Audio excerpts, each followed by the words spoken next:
Yeah.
Yeah.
So welcome to the Regional Science Consortium's 21st Annual Research Symposium. Again, another exciting year for us. I'm Jeanette Schnars, the Executive Director, if you don't already know me. The consortium is located down the hall in the research wing, so if you have any interest in seeing any of the labs or anything like that today, just let someone at the registration table know. And just to kind of highlight the RSC, we're made up of 46 member institutions. That includes colleges and universities, school districts, federal, state, local government agencies, and other nonprofits. And our mission is for scientific research and education in this region. During this time when scientific research is more important than ever, we're excited to host the symposium and really highlight all the work that's being done in this region. So over the course of the last couple days, including today, we've had a great number of presentations. We've had 41 oral presentations, 52 poster presentations, and 21 artists with their artwork. And this includes undergraduate and graduate students, researchers, artists, and faculty, and we had a total of 133 presenters this year. And so we are doing the in-person presentations, but in addition to that, we are also live streaming all of our talks on our YouTube channel, Reachside TV, and they will be posted after the symposium, so if there was a talk that you're interested in and weren't able to make it, you can go ahead and go back and see those. All right, if you have any questions over the course of the day, please feel free to go out to our registration table. We have staff out there. We'd be happy to help you. And I'm pleased to start the final day of symposium. So I'm going to turn it over to Dr. Holly Best to chair our session today. All right, well, we're kicking off the morning strong, going right out to space. So our first talk is going to be Joe Segrist with the Purple Martin Conservation Association, and he's going to speak of space, the final frontier, in relationship to Purple Martin. All right, thanks everybody. Thanks for coming out this morning. Happy to see everybody wide awake. Thanks for the thousands watching online. Okay, so I'm going to talk about our Purple Martin conservation research, and specifically how we've expanded our tracking migration research to the use of satellite tags. I am going to steal a joke that somebody just typed in the chat earlier. It should be Purple Martian tracking. So the next time I do this presentation, I'll add the pun in there. So Purple Martins are, I'm president of the Purple Martin Conservation Association. We're an international nonprofit headquartered right upstairs here. We got thousands of members from the US down to Brazil, or Canada down to Brazil. And we're focused on the conservation of this single swallow species. So Purple Martin's an aerial insectivore. I'm just going to go pretty quickly because I've got a lot of maps and stuff to show you. But the reason that we care about them is they're aerial insectivores. They eat 250 billion insects every year, and they are in a long-term population decline. So an integral part of the ecosystem that we're losing. We've lost 1/3 of all Purple Martins over the last 50 years. Adult males are the all blue ones. They're not really purple. That is an issue that sometimes people ask about. But they're really blue. They're an iridescent blue. The females and the younger males, the 1-year-old males, also have this light coloration of the bird on the right there. So, Purple Martins. There's 3 subspecies. Eastern Purple Martins by far make up the majority of the species. Let's say the purple here is 98–99% of all the Purple Martins in the world.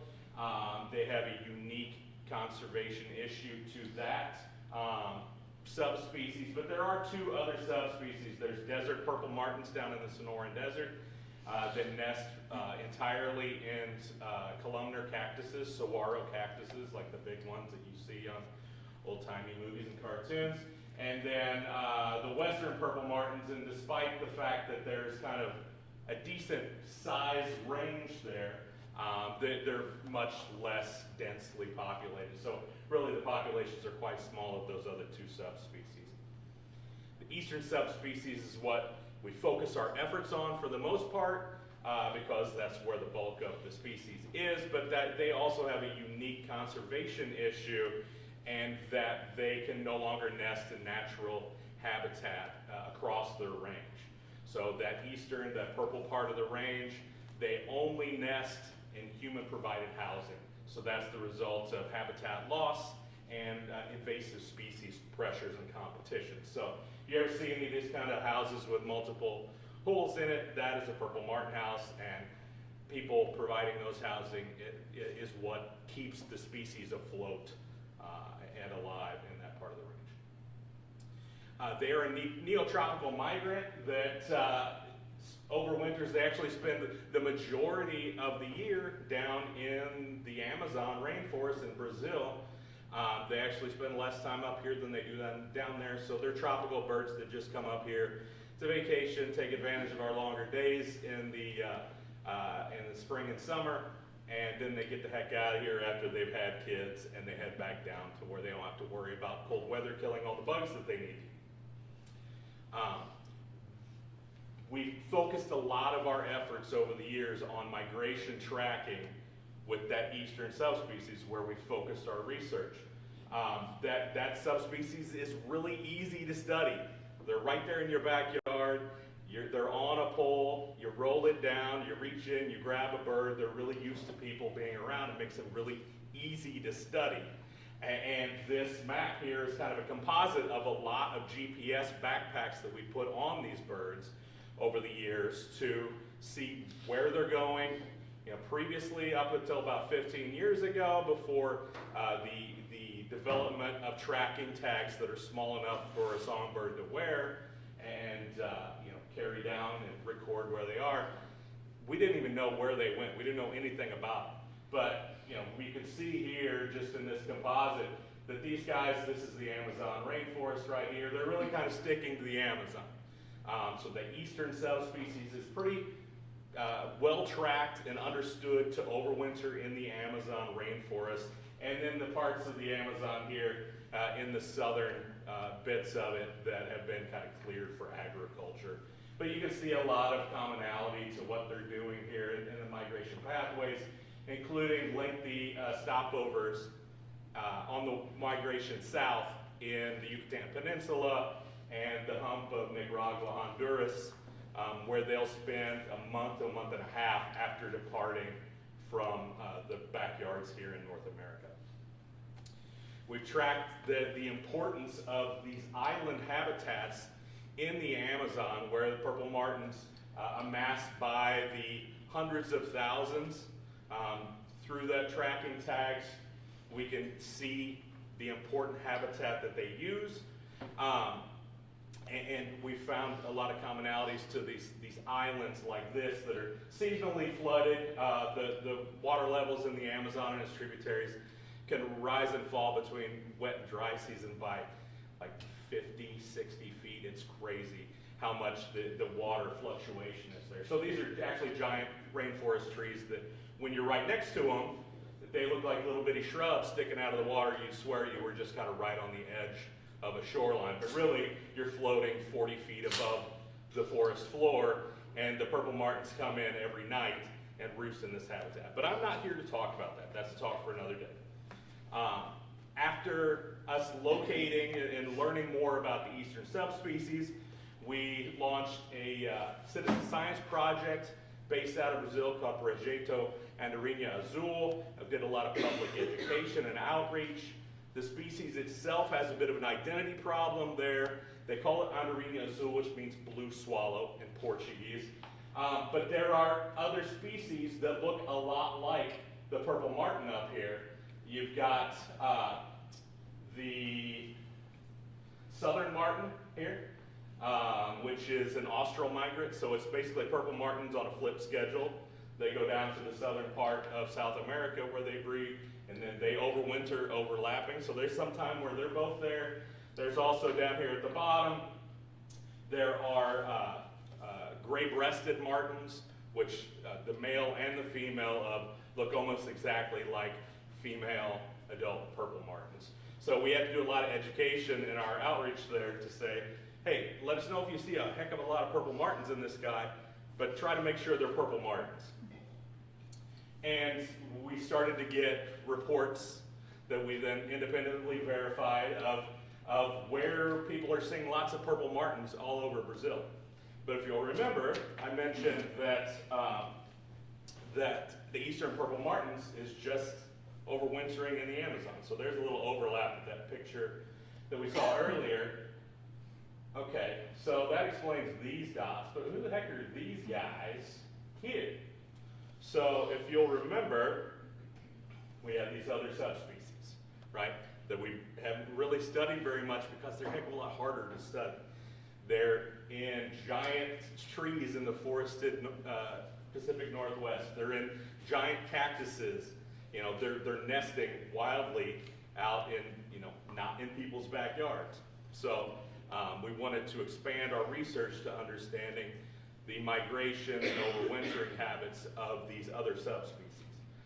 So with western purple martins, recently, partners of ours that we funded their research from Klamath Bird Observatory in Oregon have deployed 23 GPS tags with significant effort over the course of 3 years along the Pacific Northwest. And they've gotten 3 tags back so far. So for the first time, we see with GPS accuracy where at least some of the purple martins from Oregon are going. So they're going down here in the southeastern coast of Brazil, actually, not at the Amazon at all. And they're overwintering. This is their stopover locations here on the way down. Remember, I mentioned that the eastern ones go to the Yucatan and the hump of Nicaragua, Honduras. Well, the western ones, at least those that have been tracked so far, this is the Gulf of California, this is Baja Peninsula, this is Sinaloa Mountains, western Mexico. You can see here areas where basically they've spent the equivalent amount of time. The eastern ones are stopping over on the east part of Mexico. The western ones, at least, again, this subset, are stopping over in this area. And then we also tracked some of the locations where they're overwintering. So the Amazon ones are using a lot of the islands. Well, at least a couple of the roosts that we're finding are more in urban areas in southeastern Brazil. This actually is a busy highway right through the middle of town here. More on that later, but that's an overwintering roosting spot there where tens of thousands of purple martins show up every night. And we're like, okay, we've got a place where we can go put boots on the ground. How are we going to study these birds with this new information that we have? Because those GPS tags that I mentioned that we use and that Klamath Bird Observatory uses, they're archival tags. You put them out, they record where the bird goes on board, and then when the bird comes back, you got to catch it. Well, you got to find it, you got to catch it, you got to plug it in, hopefully it works, you download the data from it. Well, that doesn't really work for birds that you've caught in Brazil, because you don't know where the hell they're going. You know, they might be anywhere. You know, that western purple martin range was pretty big. It goes across the Rockies, little pockets here, there, and everywhere. And even the desert martins, for that matter, are tough to study in general. So, satellite tag technology has shrunken and miniaturized, and the battery density has increased enough to where we're able to use, I knocked it on the floor here a second ago, but here is a satellite tag that we've used on purple martins. This weighs 2 grams, and folks can see it later if they want. It's part of the Argos network. So it's a network of satellites, kind of like GPS, that they're kind of always passing over. I mentioned the GPS tags that we used before. You might say, well, that's a satellite, Joe. What are you talking about? Well, that's just receiving satellite signals. These are actually broadcasting. So this little thing is strong enough to blast a signal up to space that's picked up, and we get near instantaneous location on where the birds are without the need to recapture it the following year. So this is like a Shark Week, you know, people are tracking bears, you know, your megafauna, really cool stuff that now we can do with a songbird. So that busy highway in the middle of that town in Linhares, Espirito Santo, Brazil. We went down there earlier this year with our partners from Proyecto Andorinha Azul. There's me in the middle, standing in this, this kind of boulevard along the trees there. Holy loud. And we caught a lot of birds during rush hour. Put up mist nets on poles, and when the birds come in, they just come flying in by the tens of thousands. It's not a roost that's the size of the ones in the Amazon, but it's still a heck of a lot of birds that we had a lot of success catching. You can see, you know, the net's pretty full already. There's birds just bouncing out of it. So we ended up with arms and arms full of birds in bags. The lines just strung up every night with, you know, hundreds of birds that we caught over the course of just a few days. And I brought down some satellite tags to deploy on these birds to really try and multiply the amount of data that we have on those western purple martin, you know, migrations. We're going to get their return trips, and we're not going to get their southern trips if I put them on down there, but still, that's really quite a big multiplication of the amount of data that we have for this subspecies. So we put out 5 satellite tags. I don't know how well you guys can see that. This is Espirito Santo, this big cluster here, where the dots are all over each other. It's those 5 birds. Each color is a different bird there. They spent the majority of the winter just in Espirito Santo, in that really busy boulevard, coming back. This basically represents their daily feeding flights, and then coming back at night, back and forth, back and forth. You get these kind of star patterns. You get enough of those, it just turns into a big blob. And then prior to their migration back north, there was some movement of the birds. We had one bird that went down towards Rio de Janeiro. That tag went offline down there. More on that later. I'm just going to say offline for the tags. We had one that went down to another urban area in Guarapari. We had one that ended up going up here to a kind of a remote area farther north. But we lost that one tag down here. 4 of them then started their trip back north. We lost another tag, went offline. Where did it go offline? It went offline just after, it was like kind of in Central America. So near Panama, that one stopped transmitting. And then we had some interesting movements. Hopefully you guys can see this. This yellow guy, he went up and then he hung a right. And he ended up bouncing around over Lincoln National Forest in the Alamogordo area there. That is, I can't remember the name of the reservation that's there. But that one went offline. This little cluster right here is where that bird died. And it died solar panel up, so it just kept transmitting from the desert there. But it was going to this little green dot, basically. It was where it was headed to nest, we think. 2 other ones continued on north. There was an interesting movement here with this blue one. It went way up into Nevada, reversed course, went back down, and then continued on up. We don't know. I haven't looked at the data yet to see if there was a weather event that maybe happened with that guy. And then one of them ended up in Oregon, east of Portland, and we actually got, somebody sent me a picture, had seen this bird before it had even settled down for me to reach out to people in the area. And they said, hey, we got this bird with a weird colored tag on it. What is this? And I'm like, oh, that's one of the birds that I just came back from tagging in Brazil. So that one nested there just east of Portland. And then the other one made it all the way up. This is Vancouver down here. This is, I don't know what these areas are called in British Columbia, but it was nesting in these pier posts. I'm forgetting the name of, basically. And if you'll notice, this actually, this bird got up there, and then I reached out, and I was like, hey, somebody go see if they can figure out where this bird's nesting.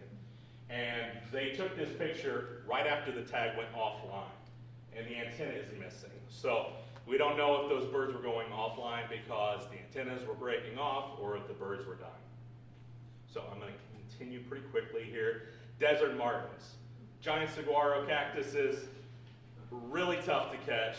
stringing mist nets up 40 feet up in the air.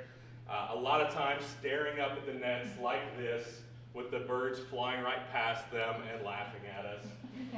We caught a couple that way.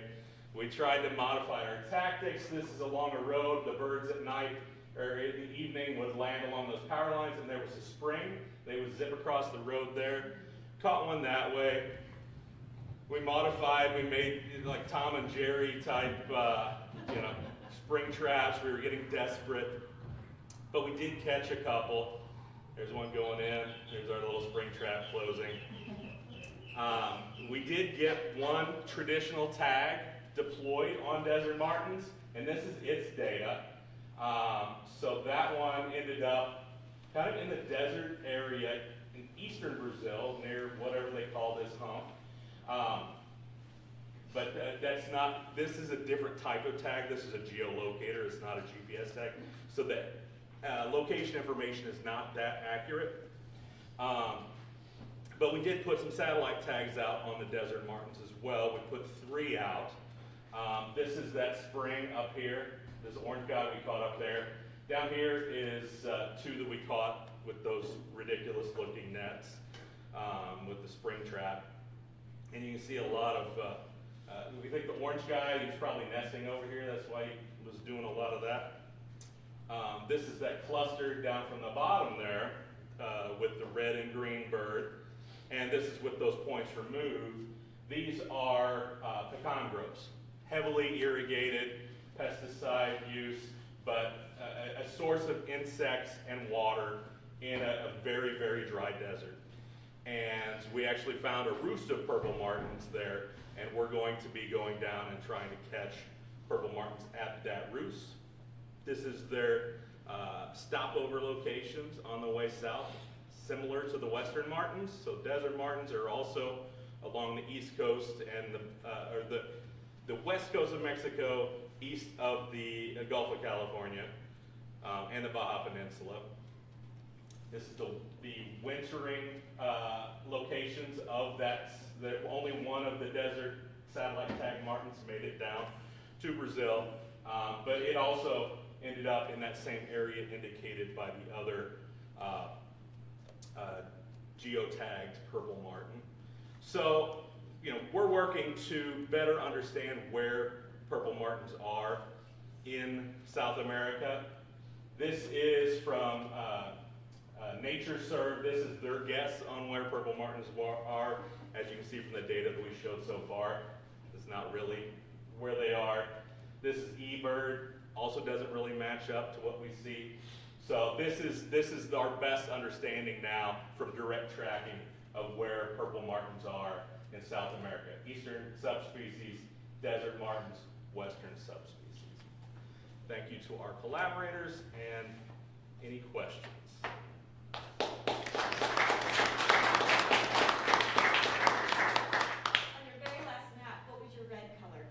Okay, on the very last map, the red color is the stopovers, the fall migration stopovers. So we're still working on it. Sarah? Quick question, because I think we're out of time, but the stopover, do you believe they are doing a molt during that? We're not quite understanding what exactly is going on at the stopover location. The thought is the majority of the molt is going on in Brazil. Oh, really? There could be some body molt going on during those stopovers, but it's more recovery, probably for those juvenile birds that have made that rapid migration down to there. Yeah? Two questions. The desert purple martins, are they only the Sonora happens due to the fact that they are illegal to cut down, so like they're constantly up? Or is it just because they're so tall? I think it's the only thing in that habitat that is big enough for a secondary cavity. Certainly the protections afforded saguaro cactuses has helped to maintain that habitat for them, but I think it's really the only thing. Like if you've ever been to the Sonora Desert, it's only giant cactuses and then little stuff. So yeah, that's probably a lot of it, but yeah, the protection has helped. And what was the other question? Where do they like house when they're in Brazil? Because they live in man-made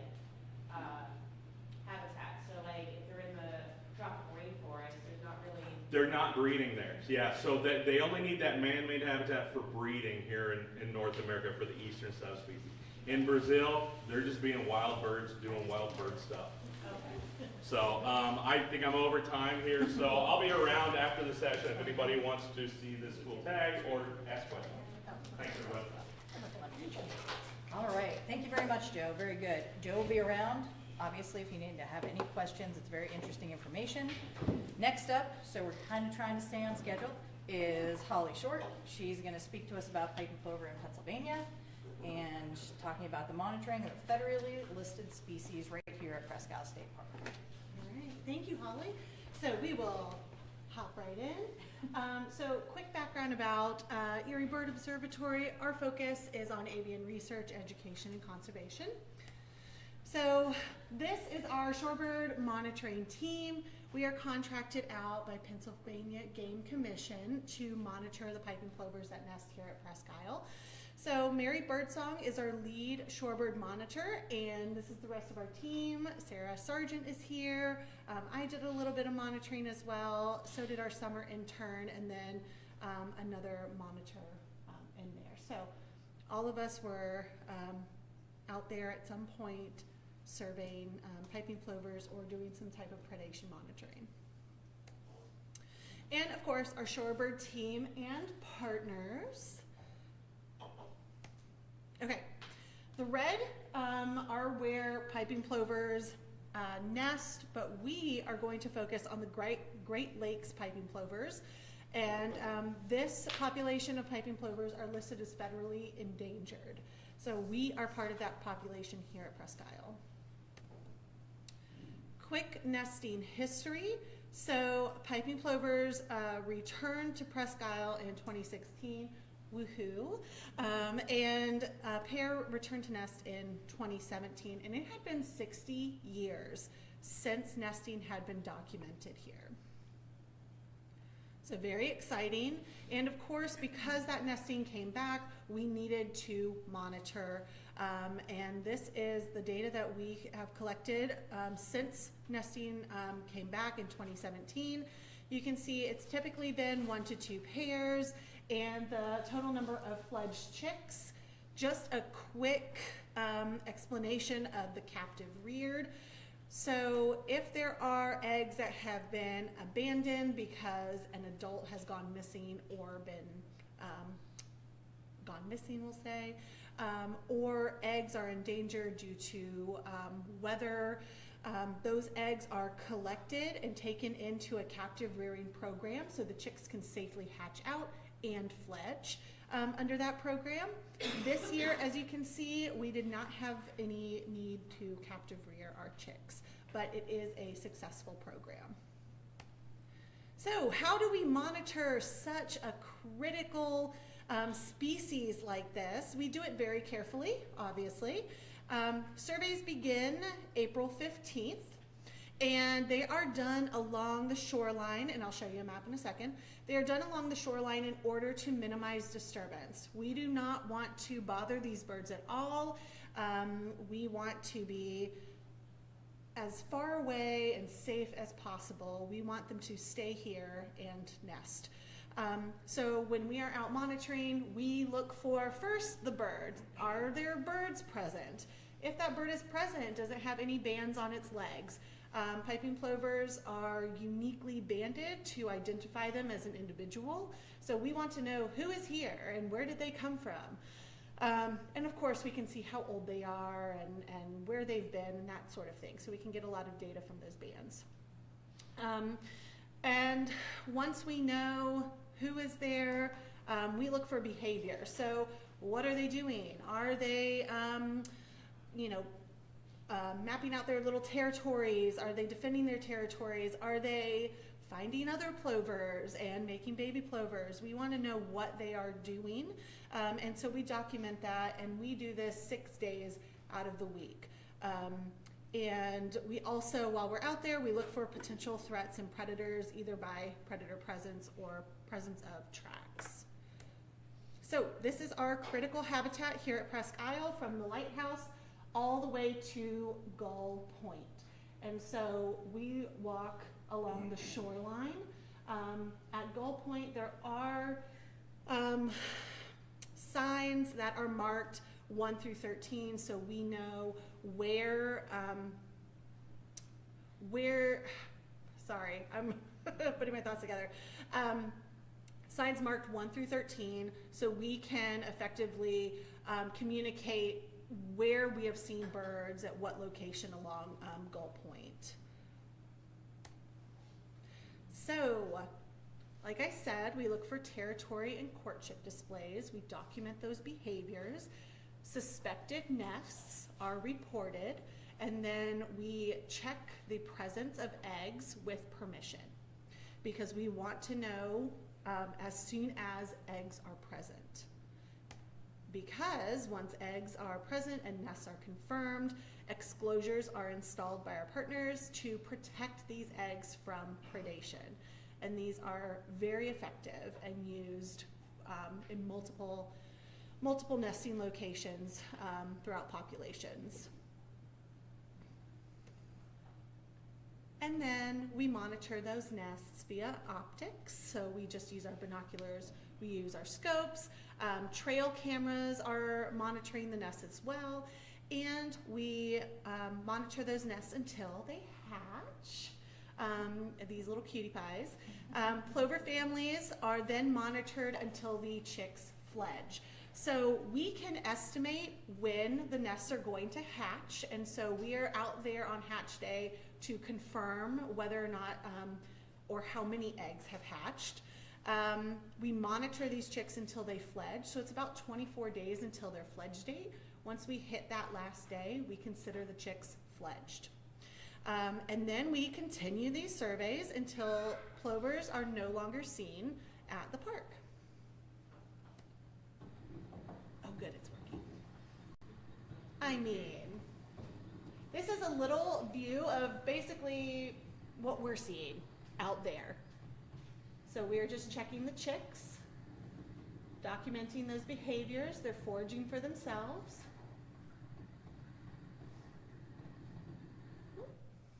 And so that video was just taken through a scope. So threats to nest, that's a long list. Threats to nesting, predator presence, and tracks are documented. So we documented all of these this year. New one is the common raven. So that was new to our predator list this year. And humans. Oh, humans. Yes. I'm so sorry. I thought that was a given. Humans as well. What? There was a boat this year. There were people. Yeah, dog tracks. I mean, humans are absolutely a threat to nesting. So here are our results. These are the adult plovers that were observed. We have our nest 1. It's male, female. We had our nest 2. We had our bachelor, Bob, who actually is the son of the female to nest 2, that 471. And then we did have a migrant show up in July, just to stop over for a day or so, and then moved on. But the top 5 are who we saw throughout the entire nesting season. Bob never found a mate, and he kind of just hung out. And also inserted himself a little bit into the lives of the chicks. It was very interesting. Trying to be a good uncle, I guess, or half brother. So these are our results. Nest 1, 4 eggs, all 4 hatched, all 4 fledged. Great, amazing. Nest 2, 4 eggs, 4 hatched. 3 made it to their fledge date, although we only saw 2 after the fledge date. So we don't know what happened to that third one. And the chicks do get banded. So nest 1, all 4 of the chicks got banded. Nest 2, all 3 of the chicks that survived did get banded, although like I said, 2 of those, one of those disappeared. 337 from nest 2, we haven't seen again since its fledge date. Really exciting, I just found this out, 336 is down in South Carolina. So, And nest 2, that their mother is down in Florida. So if we want to look at, the success rate of the 8 chicks that hatched, 7 made it to their fledge date. That's 87%.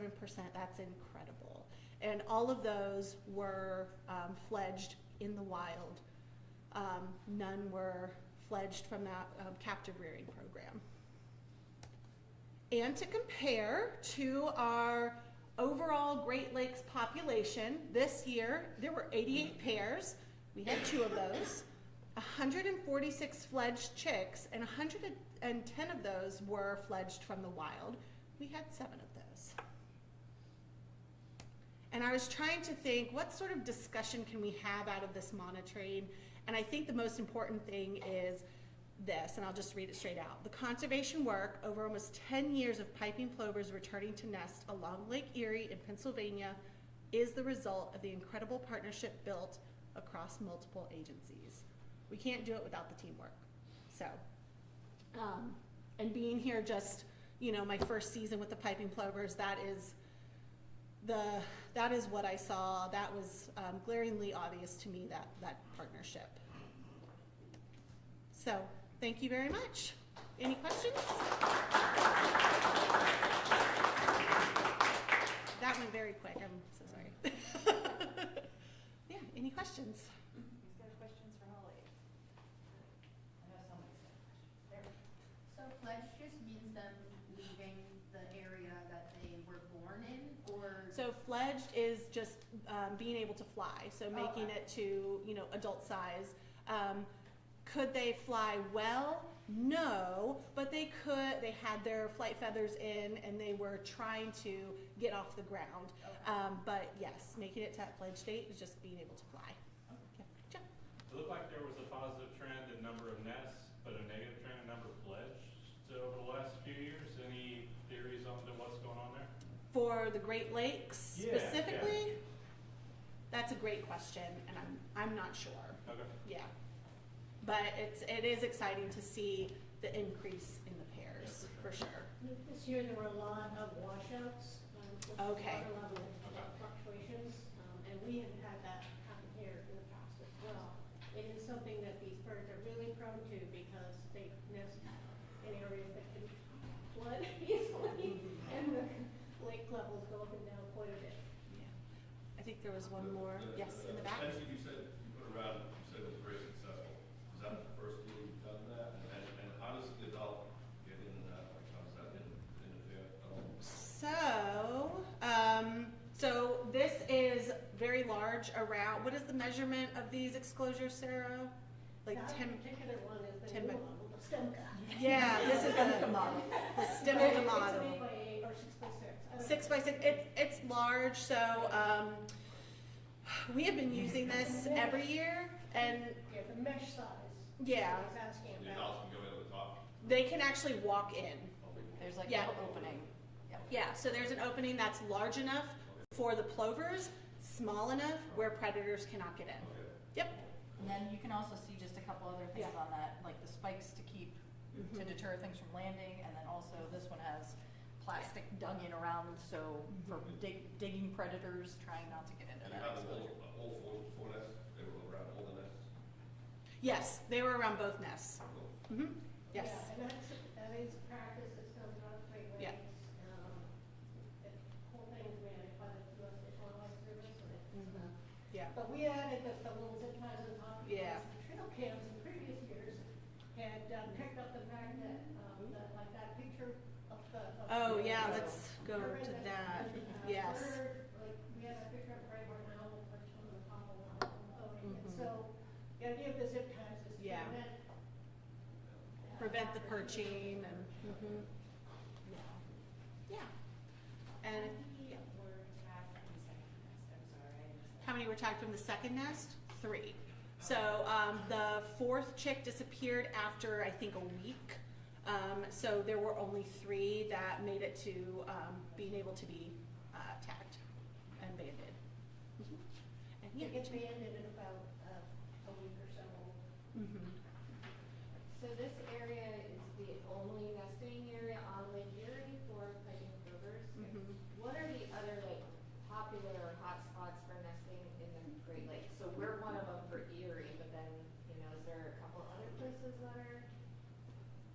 Yeah. Everything in red. That's this. Yes. Yeah, Michigan, the Sleeping Bear Dunes is really popular for the piping plovers to nest. So, yeah, along this area where the red is are very popular. And I guess right where we are, there's no red. I think that there's two There- shades there. There's nothing like Pennsylvania. They're historic. Yeah, this is historic nesting, yes. And So the red, dark red is where- the current one, but we're not showing up, but we should be. we're not. Yeah, we should have a little dark But red they're right there in also Lake Pennsylvania. Ontario in a couple spots as well. So there's a couple places in Lake Ontario. Mhm. There's the place outside Chicago that they've come back to occasionally sometimes. There's only that one time they tried the Maumee Beach area over in Western Ohio. Yeah. Huron has some sites on the Ontario side, and so it's pretty restricted. Yeah. All right. There Thank you very much. like 37 designated habitat areas, and there are several in Lake Erie, but we're the only one they put back here regularly. All right.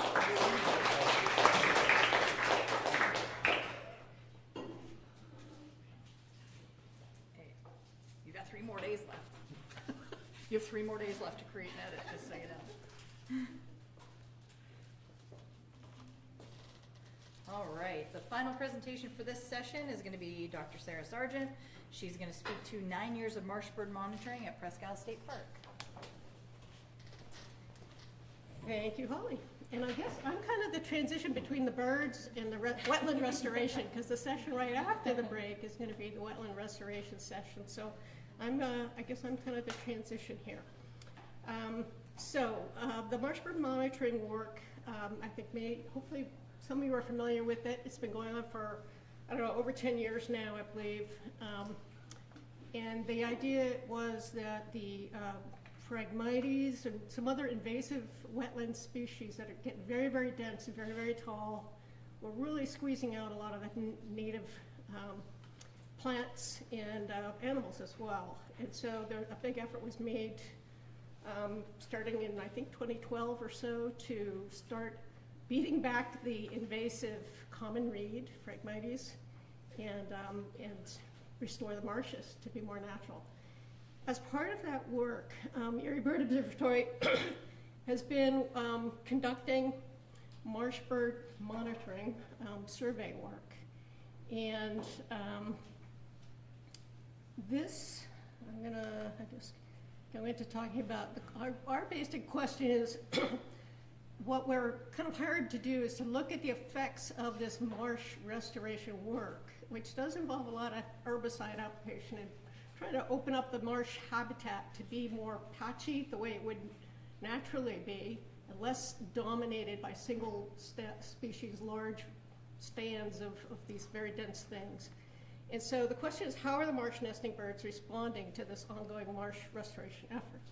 That's really what we're trying to do.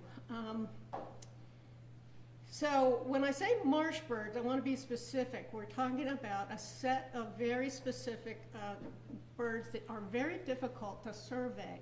So we are not talking about red-winged blackbirds. Those are easy to see and they're easy to find. And even the marsh wrens that nest in our marshes are easy to document just doing normal monitoring methods.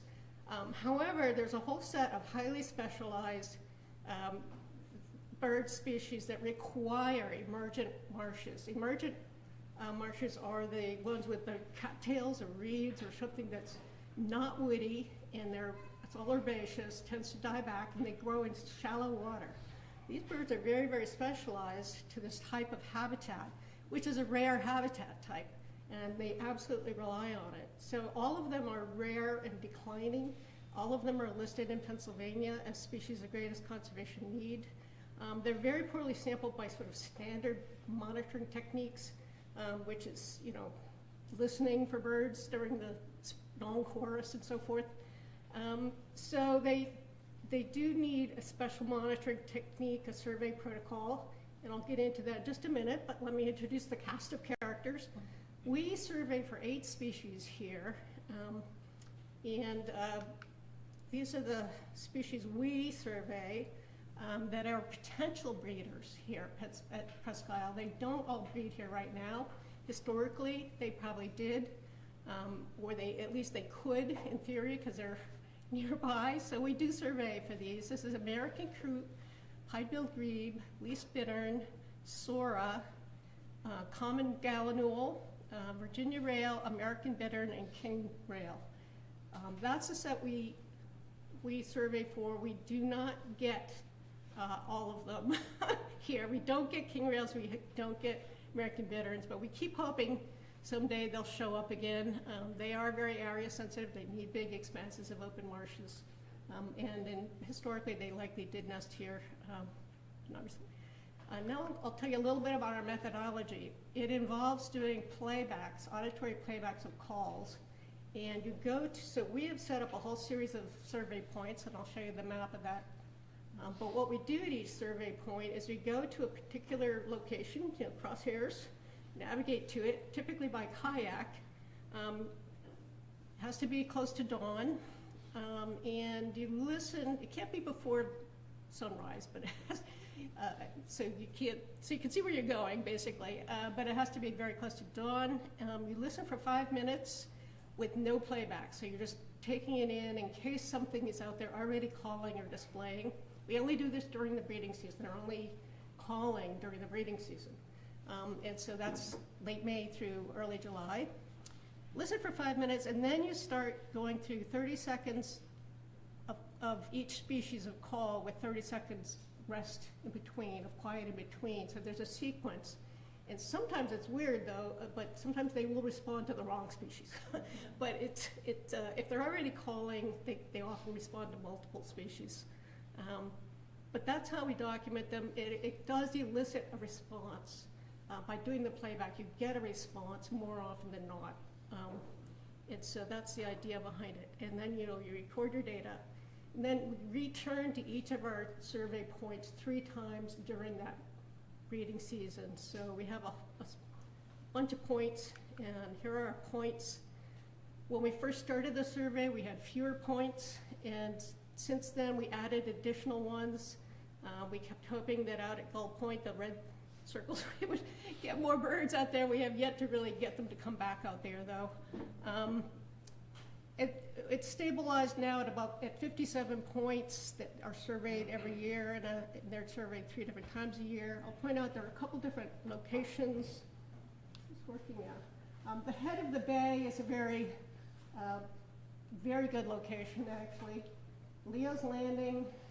Then we have these big blob up in here. Big Pond is over here. The Lagoon Channel is over. Long Pond is there. Boathouse Pond is there. Niagara Pond. And those are our hot spots, really. So, anyway, so those are our points.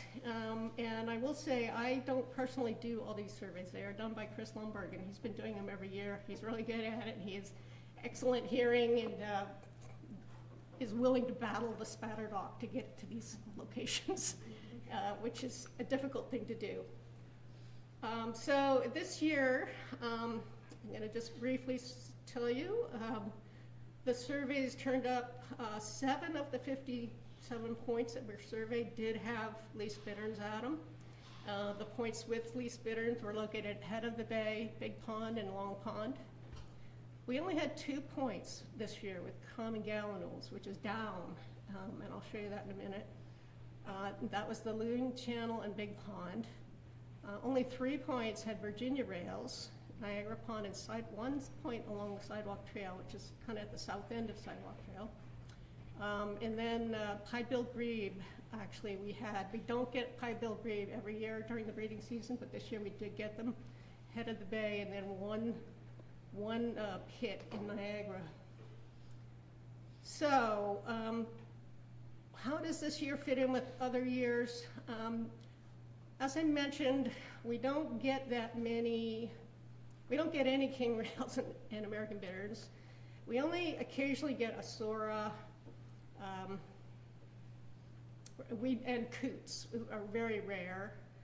Pied-billed Grebe we did get this year, but we don't in most years. So the 3 most common species that we have detections of during our protocol are these three, the least bittern, common gallinule, and Virginia rail. This is, shows the mean per survey per year across the years going across. And you can see that unfortunately, despite all the habitat restoration work that we've been doing, the numbers have not been going up the way we would like to have seen them go up. And I'll get to that, my thinking about it in just a little bit. It is, I've been kind of waiting to get the statistical significance. Turns out the least bittern, if you do a regression on our data points, it is a highly significant decline. And so that is definitely, and that was been true for a couple of years. We've been able to detect that trend statistically. This year, the common gallinule decline actually was significant, which it had not been in prior years. So the Virginia rails have been a little too up and down. There's not a strong trend line for them. And also their numbers are still pretty low. So I'll get back to this, my thinking on why this might be happening, but I also want to say we've been doing these habitat surveys and to try and document some of the change in habitat that might be affecting how the birds are responding. Because again, going back to our original purpose for doing this monitoring, we wanted to know, are the birds tracking the changes in the habitat? Are we making improvements?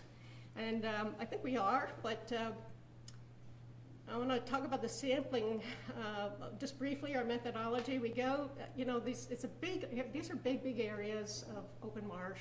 It's really hard to get good sampling on it. I set up kind of a GPS fish net of points of 50 meters apart each, and then all of the ones which fell within the 100 meters. I didn't mention it before, the circles. Well, I'll get to it in just a second. Actually, I'll show it right now.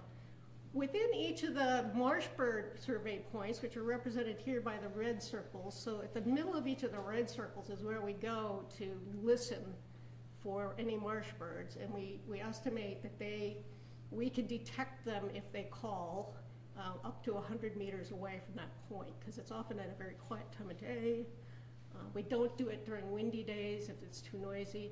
So the idea is we're sampling within 100 meters radius. So this is 200-meter circles, diameter circles. But within that, we sample the vegetation at a grid-work of sites. And for each, so the little spots, the little white spots inside the red circles are where we go for the vegetation. And we're looking within a 5-meter circle of that point, and we estimate vegetation cover types just by eyeball. Although, Sean's going to talk about it in a little while, we did do some drone work this summer, and it's going to make it so much easier. It's very difficult to get into these locations at the peak of summer.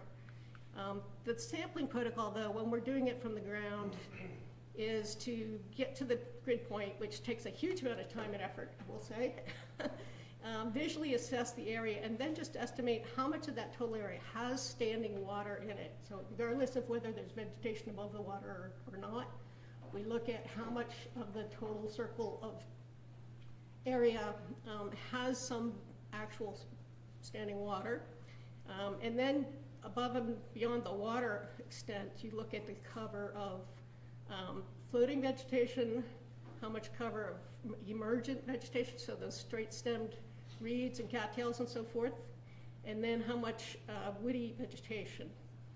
And then we do have an other category, because we discovered there are actually like open mud banks, there's fallen trees, there's other things that take up some space out there. So that's what we do. And then we also look at the presence of invasive species like Phragmites, if it's there or not. So in previous talks, I'm not going to dwell too much on this, but I've done just a little bit of statistical analysis with some of the vegetation variables that we're looking at. And if this type of plot, what you want to look at is kind of where that middle line is in the box, the middle of the box and whiskers plots, basically of all the surveyed points. The ones where we did not have least bittern fell across this spectrum of water cover percentages approximately. And this is averaged in certain ways. But in the places where they were present, on average, they had a higher percentage of water, standing water cover. So they definitely have, although it's not a statistically significant separation, you can at least see appears to be a trend for a preference for actual standing water. The common gallinule definitely has a very strong preference for standing water being present at these vegetation points where we were able to detect them. And Virginia rattle, not so much. They seem to be less picky about that amount of open water, or standing water. Just a quick couple of things. Cover of the emergent vegetation is, again, higher in where the least bitterns were detected. Definitely higher with where the gallinules were present, and also higher for the Virginia rail. Woody vegetation, they don't seem to care much about that. It doesn't, the presence of that, it's low everywhere out in the marshes anyway, so at least at the sample spots we went to. So now I want to go back to this statistical decline and think about what might be going on. And this is sort of where my talk might be. Okay, I still have 5 minutes, okay. I'll try to get through this. This is more the speculative section of the talk now. I'm thinking about what might be going on. Why are we getting these declines despite all this intensive work to do this restoration work? So factors that might be important to these birds, there are some factors where maybe they don't have enough of something. And on the flip side, there's like negative factors, there's too much of something else. So just thinking about it a little bit, walking through my thought process with you here, you know, maybe there's not enough food or foraging sites. And of course, that's exactly why we're doing the restoration work, is try to improve those things. Turns out I've done some more literature review now on these things, and I'm thinking about what they eat. It turns out they eat small fishes, tadpoles, leeches, odonates, orthopteras, crustaceans. It's actually thought that least bitterns have a pretty high dependence on odonate larvae when they're feeding their chicks, which is kind of an interesting thing, in that there's been some speculation that they time their breeding cycle so that they are feeding chicks when the odonates are like crawling, you know how they crawl up onto the stems, attach the stem, and then they emerge? That's perfect for these guys, for this species of bird. So anyway, they need the stems, they need the food items. They actually build, because their legs are not as long as other herons, they build little platforms. They bend stems over and build a platform, or they just hold on the way you've seen photos of them maybe holding on to the stems. But they do hunt above water, and rather than standing in it. So they have to have some structure there to hold on to and to maybe make into a little platform by bending the stems down.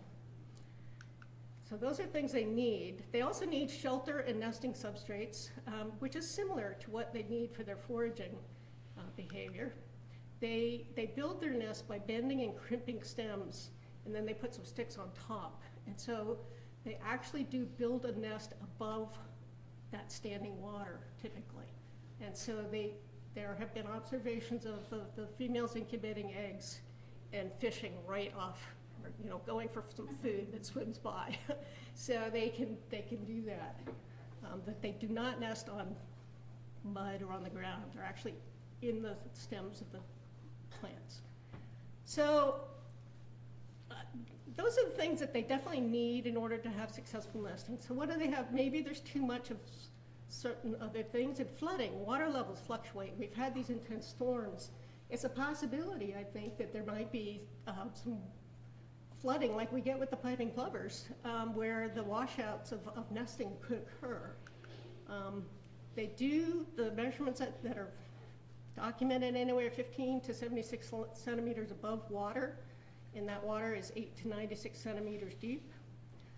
They do put their nests close to open channels, so within less than 10 meters for sure of open channels.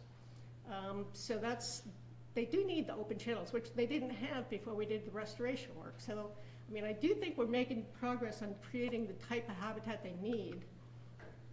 And here's where I'm wondering if maybe what we've got here might be a predation problem. The nests are very, very susceptible to egg and chick predation. The eggs are completely immobile, of course, and these bitterns are tiny. They're like not just miniature birds; they're like toy size. Like if you're into dogs, you know, toy sizes are even smaller than miniature, and that's what these guys are. They're very, very small bodied. So the adults could be eaten by many of the predators that we have in the park, but the eggs and the chicks are extremely vulnerable. And I do believe that the opening up the marshes so they weren't these 100% dense stands does make potentially make them more susceptible to nest predators. I mean, their nests more susceptible to predation. This is a picture taken somewhere on the park this July by one of our local photographers, Karen Bukowski. This is probably my top candidate for being a problem predator in the marshes. However, we do have additional species. Minks, voracious, eat everything they can find.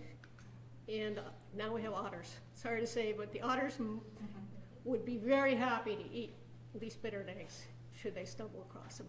And I wonder if one of the reasons we didn't have nesting of least bitterns in Niagara Pond this year is because that might be where the otters primarily hang out.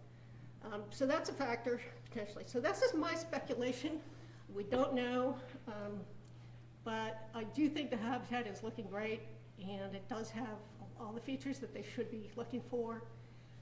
One thing I didn't mention earlier is once a pair of birds fails, has a nest failure, a predation event in particular, they typically don't return to re-nest in a subsequent year. And so they fail in one place, they decide it's not a good place, we're gonna go look for someplace else next year. And so over time, you lose a breeding population by having that happen.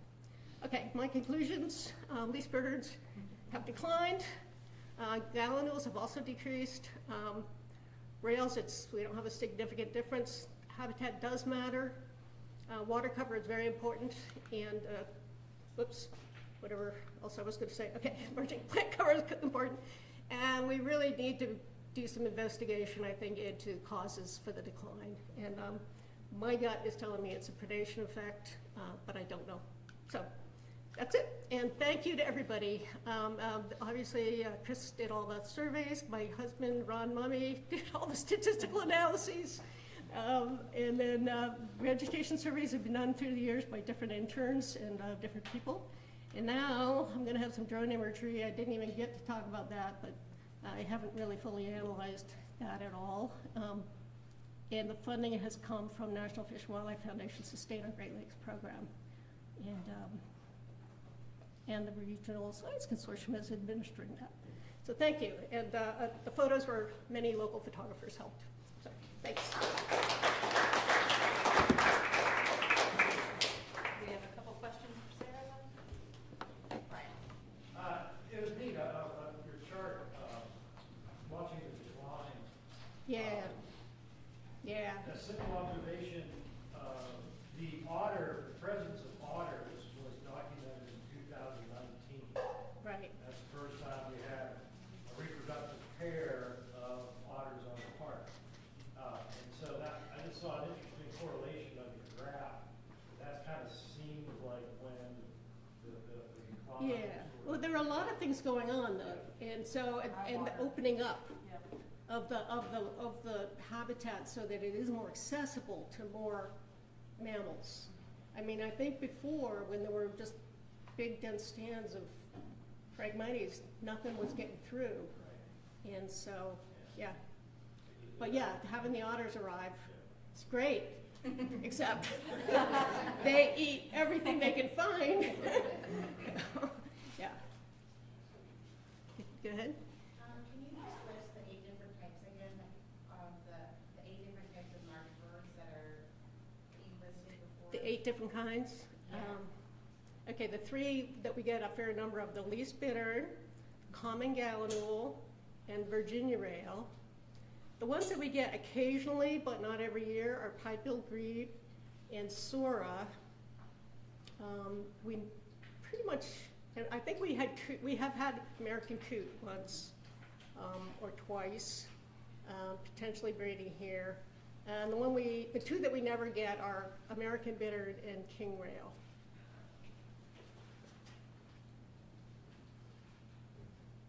Sorry, can you list, so the king rail, the American what? Say that again? You said the Sora, but there was the 3 afterwards. Oh, okay. Yeah, sorry, I miscounted. It was American bitter. American bittern. Bittern, B-I-T-T-E-R-N. And then what was the one before that, I'm sorry? Coot. The American coot, yeah, and king rail. And those 3 at the end, yeah. Thank you. And Yeah, do you, look at the water temperature with, the change in vegetation density? The water temperature in the more open area might affect their food sources and. I think it probably is affecting their prey items more than it affects the birds themselves. It's my guess. That the food supply, I don't think they're directly affected by the temperature so much. In fact, we've done day temperature, is something that's taken every day. We do surveys, and there's no correlation with air temperature anyway, but we have not done the water temperature measures. I think it'd be hard to demonstrate that effect, but I suspect the things that are living in the water that they're eating are probably affected more strongly. All right. Oh, one more. How often is each site surveyed? There's 57 sites and just one person collecting data. So how many times per season do we get? Well, how many surveys are taken at each site? Is it like once a One. week? I'm sorry, 3. Sorry, Three 3 in one surveys. season, but they're 2 weeks apart. Oh, So they're not done simultaneously. We go through a whole round of all 57, and then we start back at the beginning and do a whole other round of 57, and then a whole other round. So it's done between the last week of May and the beginning of July, first week of July approximately, because that's the only time you can reliably get responses from the species. All right, thank you very much, Sarah. We now have a 10-minute break if you guys want to help yourself to any food or snacks, beverages in the back. Also, restroom facilities are available down either hallway all the way at the end. And then reconvene back here at 10:30 for the next session.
presenting on aerial drone surveys of shoreline and primary wetland habitats on Presque State Park. Thank you, Jacob. Good morning, everybody. My name is Sean Dalton. I'm the lab and field manager here for the Regional Science Consortium. And yes, as Jacob said, I'm going to give a little bit of an update of what we did this year with the drone within the wetland habitats and the beaches. If you've been to the symposium in previous years, you've probably seen some of these slides that I'm going to go over, but I do have new pictures this year. So that being said, if you've seen this before, hang in with me again because we're going to go over the brief natural history of northwestern Pennsylvania again because I know there's some people in here that haven't heard of it. Very short natural history, only 23,000 years, so we'll get through it pretty quickly. But everything that you see around here is dominated by glacial geology. So 23,000 years ago was as everything was receding. Before that, for quite a long time, everything was covered in ice. Specifically, it was the Laurentide ice sheet, which extended all the way down from northern Canada around the Hudson Bay area. The furthest southern extent of this glacier was just north of Pittsburgh, if you're familiar with Moraine State Park. Moraine actually is the name of the forward lobe of dirt pushed by the glacier. So that's literally the furthest extent that it was. The Lake Erie lobe of this ice sheet specifically was what carved out Lake Erie, very appropriately named. And as you can imagine, when a glacier retreats, anything that's in that ice, be it a boulder the size of your house or a tiny pebble, it's just dropped exactly where it is being held. So that's why a lot of times if you're ever driving around in the county, particularly up in like the more hilly areas, you'll come across gigantic granite boulders every now and then in the woods. Granite is an igneous rock. It forms through volcanism. Pennsylvania has no volcanoes, so these are quite literally pieces of the crust from up in Canada that were dragged all the way down here and dropped 20,000 years ago. In this figure here, you can just see that full progression of how far south that ice sheet went, as well as the entire arc of lakes that it formed as it retreated back northward all the way up through Canada. These are also all large freshwater lakes that formed during the same period as our Great Lakes. That being said, it's a lot colder there. Not as many people, so they don't quite get the same claim to fame that ours down here do. So that brings me to Presque Isle itself. What's interesting about Presque Isle is that it's composed entirely of unconsolidated sediment. So a lot of people don't realize that there is no underlying bedrock structure that gives the peninsula its shape and keeps it here. It is quite literally just a giant pile of sand that was dumped into the basin carved out by this glacier, and then over the last 20,000 years, just that lake motion has pushed it and piled it up where it is now. Originally, it's predicted that the sediment was deposited about 30 to 50 feet below where our current water levels are. So a lot of this sediment movement happens here due to a process known as longshore drift. If you spent any time on the waterfront down here in Erie, you're aware of the fact that about 9 out of 10 days our wind is going to be coming out of the northwest. The waves will follow that wind motion, and if you can think, if you were a little piece of sand in the water and you get pushed up onto the beach at an angle by the wave, just because of physics and the way gravity works, you're going to go back into the water at a perpendicular angle to that shoreline slope.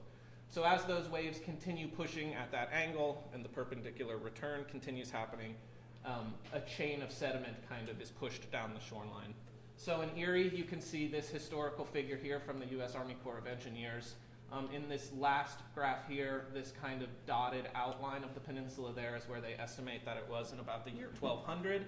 And at that time, the neck of the peninsula was thought to be about where Walnut Creek sits currently. You can think of the peninsula, the way it wants to move is kind of like a slinky going down the stairs. So Gull Point out at the extent is continually growing and accumulating all of that sediment and wants to reach back towards the mainland.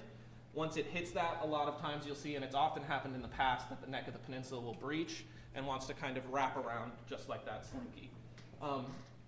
A downside of if that happens again, due to some of the underlying geology that is there, we have a very shallow shelf that sits at about 60 feet underneath the lake surface in the western county. But as soon as you get over near the Hammermill area of Erie, that's gone and it drops off very quickly into deep water. So if it were to slinky again, most likely most of the peninsula would then be underwater. So that brings me to the drone itself that we use to look at a lot of the things out here. It is a DJI Phantom 4 Pro V2. It is, at this point, kind of one of the bigger drones out there. Still definitely relevant, but things are shifting more towards smaller drones now. That being said, we do still have a 60 frame per second 4K camera on it and the ability to mount a secondary camera to look at plant health during photosynthesis. This is really valuable because of all of that sediment movement out on the beaches. We can really get out there and get an idea of what's going on that same day, whereas opposed to looking at traditional means. Sometimes you get one shot from a satellite for an entire summer when the beach can change from storm event to storm event. Another thing that we use this drone for is our primary wetland habitats. I'm not going to get into the background of this project too much because I know the next two presentations will go into it a lot more in depth. But for about the last, well, I was going to say 10 years, but I guess it's getting closer to 15 years at this point, we've been working in the primary wetland habitats out on Presque to kind of restore those back to the native habitats that they once were. We have a problem with two particular invasive species, Phragmites australis as well as the narrow-leafed cattail. When they get into these wetland habitats, they just grow in such dense stands that the native species cannot physically get into those areas to use them for breeding and nursery habitat like they have historically. So DCNR will go in generally and remove these invasive plants. Jen Salem then will go in and propagate native species, and then we'll come in and monitor the native species come back in that. And so we've really supplemented this effort with the drone, particularly with that secondary camera that I mentioned, because we're able to assess not only visually what the plants look like, but also how they're photosynthesizing and stressing in relation to any sort of things that we might be adding, such as herbicide, to remove them. So into this project, what we did this year was, I was excited because for the first time I got to go into the inner lagoons. I'm doing a lot of stuff on the beaches and the wetlands kind of on the periphery. I'm not really in that center area. But Erie Bird Observatory did come to us this year. They're our project partner with us for the last forever. So they came, it has been forever. And so they said, we have some of these monitoring points that we have in the interior lagoons, and part of what their process that they have to do is they have to evaluate the habitat along a 50-meter grid within 100 meters of all of these monitoring points. So if that's a little kind of confusing, this is kind of what the figure that was sent to me originally looks like. So you can see in the center of each one of these circles is the actual monitoring point itself, and then the smaller circles around that along that 50-meter grid represent the points that the habitat needed to be evaluated in. So we focused down on several sites near the Canoe Livery and Perry Monument area, Big Pond area, out on the wetlands. And so these particularly are the monitoring points that we wanted to get more up-to-date, higher resolution imagery of, because trying to get out onto these locations in a canoe or by foot is difficult. And so being able to go out there and just do it aerially in a couple days is obviously a much better use of your time and effort. So just to give you an idea of what's currently out there, so this is satellite imagery that's free and available currently. So you can see here, this is your 100-meter scale that you would be evaluating the habitat in. You can kind of see some things, but not really. And if you're getting down to really get into the nitty-gritty, 20 meters, you really can't discern anything at that resolution. So what we did was we went out on 3 days in the middle of August, the 15th, 18th, and the 19th, and we did a series of 5 separate flights. We were trying to target the hardest to reach locations that we think the least bitterns, which are a species of concern, were located in. As well as we went out mid-morning, so we had nice full sun, but you don't want that direct light overhead with the drone, particularly in areas like a wetland, because if you get a lot of flashback from that water reflection, it'll just wash out your whole mosaic and it won't work. So 10 a.m. was like perfect for that, and we launched from boat launches 5 and 6. So this is the imagery that we were able to collect over those 3 days. So I think it turned out really well. And then if you zoom in here, this is that same point with the drone imagery overlaid. So not only is there, as you can see, significantly higher resolution to determine land cover, but if you zoom in further, you could potentially even get into the different types of vegetation that might actually be present. Obviously, lily pads are easy to discern from potential bulrushes or other reed type plants on the edges. So in terms of analyzing the habitat, I would say we met our goals on that.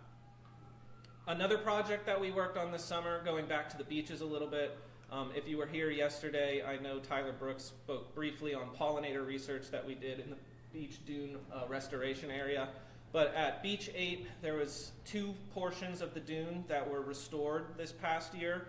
The real goal for this was that due to just previous development in the area, weather as well as just human traffic on the beach, that dune had really gotten to a degraded condition, which had resulted in sand was being blown inland, inundating the parking lot as well as the multi-purpose trail, and just it wasn't great for park goers as well as the habitat for the animals that utilize that area was pretty well degraded.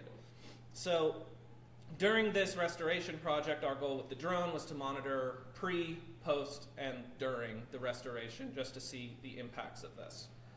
In addition to that, with another project that we'll speak about later, we did integrate photogrammetry techniques with this, with the idea being hopefully we can generate a full 3D model of that beach face, and then when we do that over time, we can then compare those in point cloud software to actually look at the quantitative amount of sand that was either if we're gaining more sand because of this dune restoration, if it's leaving, or if it's staying the same and redistributing. So that's going to be an interesting future project. So this is the Beach 8 area itself. And so you can see here, these are the 2 areas that we targeted for the restoration area itself. So I will say I am still processing a lot of data for this, so I do not have the mosaics and things for that yet. And I still have to get out there and do my post-season data. I've been trying to, but if you've been around Erie for the past couple weeks, we have quite literally had gale force winds. It's not even an exaggeration. You can look it up. It's been monitored. So I have not been able to get the drone up despite attempting to. So hopefully I can still get out there and do that this year, because I know there was a lot of restoration efforts there, plants that were put into this area after it was restored. And the monitoring is also going to continue through next year. I'm also in the process of making a video of the restoration efforts, because another thing that's cool about the drone is we can produce all of these mosaics and maps that are great for our scientific research, but a lot of our other partner organizations and things like that do cool things like beach restoration, and they don't have imagery or videos of them doing it that they also like to use for research. So I am also working on putting together just a compilation video of DCNR's efforts restoring that area. And I do have a short little clip just so you can see what it looked like. Oh gosh, is it gonna work? Ooh. All right, the video might not work. It worked on the computer outside. Sorry about that. Let's see. Oh yeah, no, it just embedded it. Well, that's my bad on that. Find me in the break and I'll happily show you the video of it from my drive. But with that, I will end. I would like to acknowledge our project partners, Erie Bird Observatory. I would not be presenting on any of this work if they had not come and asked us to help them with this, as well as, oh, I went all the way back to the start.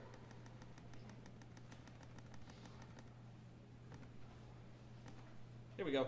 As well as the National Fish and Wildlife Foundation, who is doing a lot of the grant funding for making this entire project possible. So with that, I'll take any questions if anybody has any.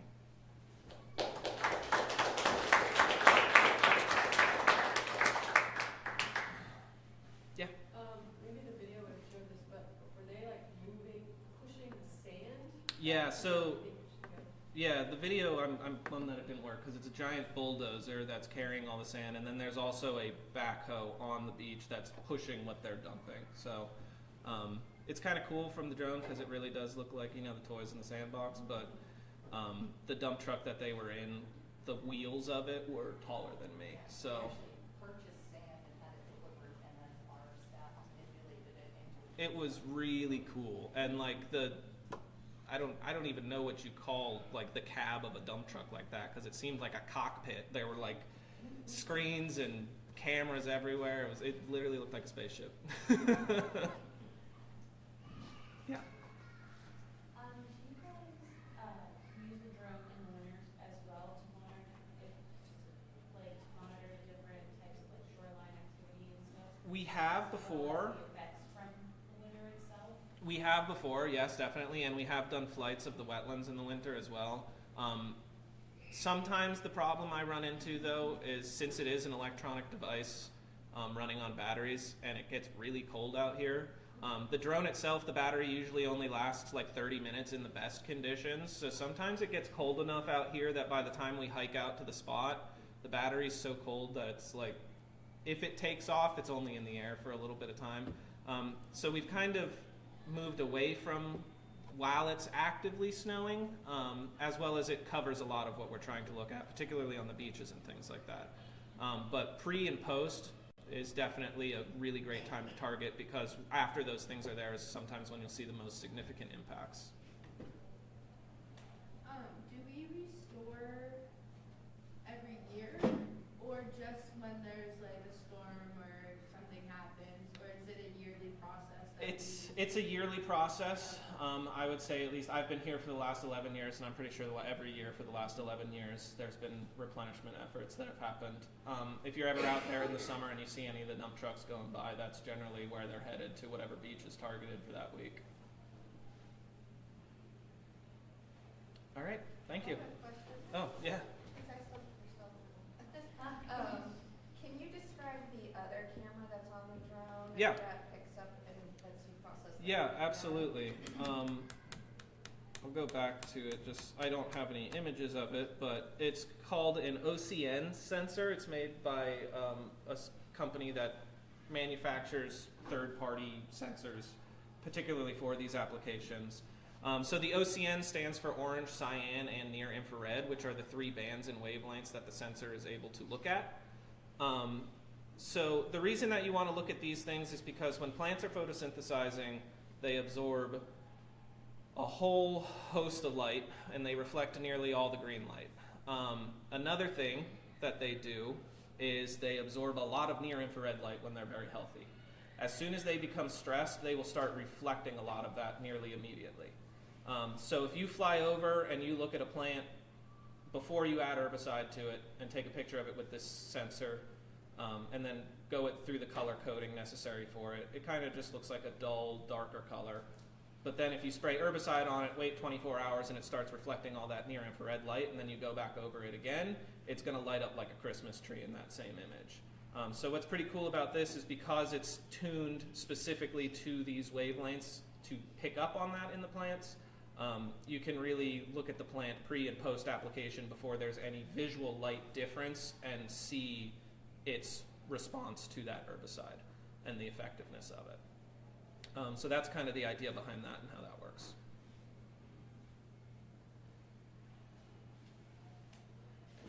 Any other questions?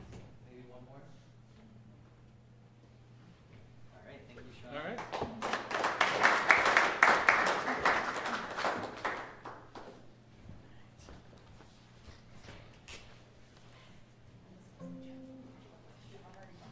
Is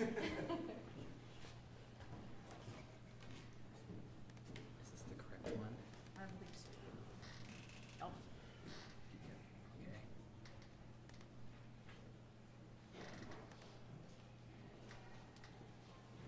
All right, excellent. So our next speaker is Dr. Holly Best. She's going to talk to us today about wetland restoration on Presque Isle. All right, thank you, Jacob. As Jacob mentioned, my name is Holly Best. I'm one of the park managers here at Presque Isle, and part of my job is to work with the resource management end of things. So that involves a lot of what you've already heard about today is kind of finding invasive vegetation and removing it from the park. So this program, this presentation will give you kind of an overview of why we do that, why it's important, what we're doing. You'll hear things that should cross over with what Sarah talked to you about, probably a little bit with what Holly talked to you about, Sean, and upcoming Jen, because we all work together on this project. We have multiple different partners, and that's how we get everything done. So we will call it a never-ending story. This has been the name of the presentation for many moons now, and it probably will stay, because once you start doing resource management, and specifically invasive species control, you have to keep doing it. It's job security as long as money keeps coming in. And all of this is grant funded, so we're keeping our fingers crossed for the money coming in.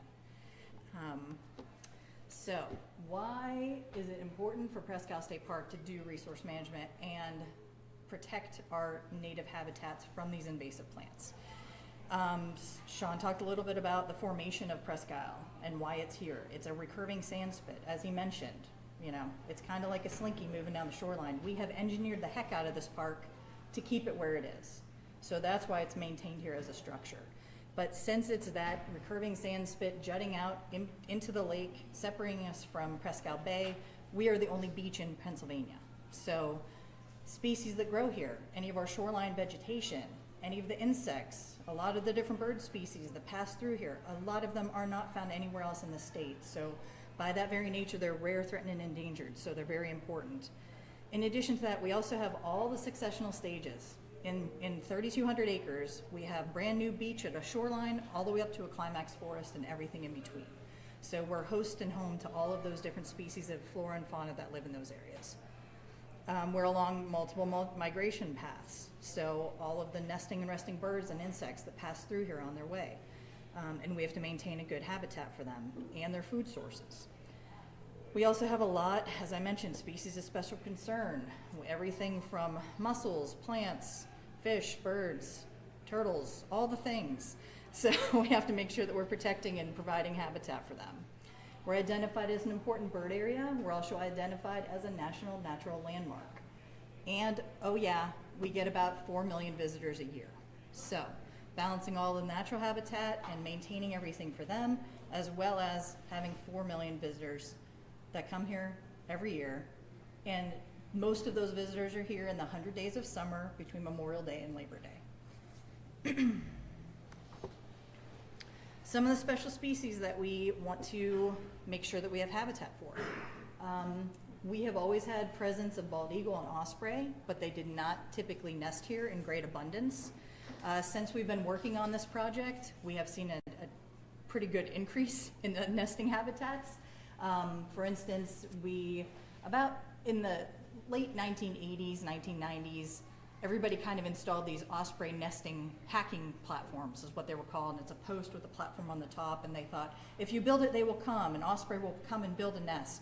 And ours just sat vacant at the park for many, many years. Until just a few years ago, the osprey started using those hacking towers as well as building natural nests in a lot of our large snaggy type trees. A lot of the dead trees, snaggy trees. If you drive around the park, if you look at the treetops, you will see a lot of large nests. Those are either osprey nests or bald eagle nests, and they're pretty much throughout the entire park system at this point. So they have come back very strongly, mostly because we've opened up water, and they like to eat fish. 99% of their diet is fish. So they're able to swoop in and grab those meals. We also have a lot of different species. You'll see the little least bittern that Sarah talked about. We're hoping to crack the code on how to get them back here in greater abundance, because they're adorable, by the way. Also, we see the little piping plover, which Holly talked a lot about.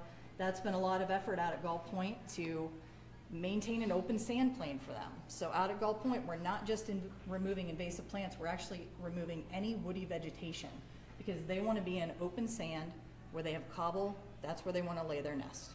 So if they don't have that as a resource, they're not going to nest. Common terns are another species, mostly found out at Gull Point when they're here. We have had one successful season with common terns, but not so much since then. So we're hoping once again to make enough habitat for them. Some of the plants we have, just the lupine, which is coming back in great abundance. We're doing a lot of work down the Dead Pond Trail, clearing open sand plain areas, and that plant is really spreading in its population. And the hairy puccoon is another one. If you're driving around the park and you're across from the lighthouse, you'll see an area kind of roped off. That's where the hairy puccoon grows. So you'll be able to see the yellow flowers in the summer season when it's blooming. And then the really cute little guy, this Blanding's turtle.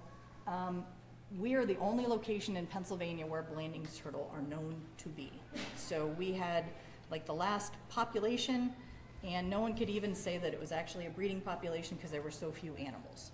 So we're working with the Game Commission to reinvigorate that population, make a really good nesting habitat for them, and hopefully will see the success of that work in about 20 years, because that's about how long it'll take for them to reach breeding capacity and actually show any population growth.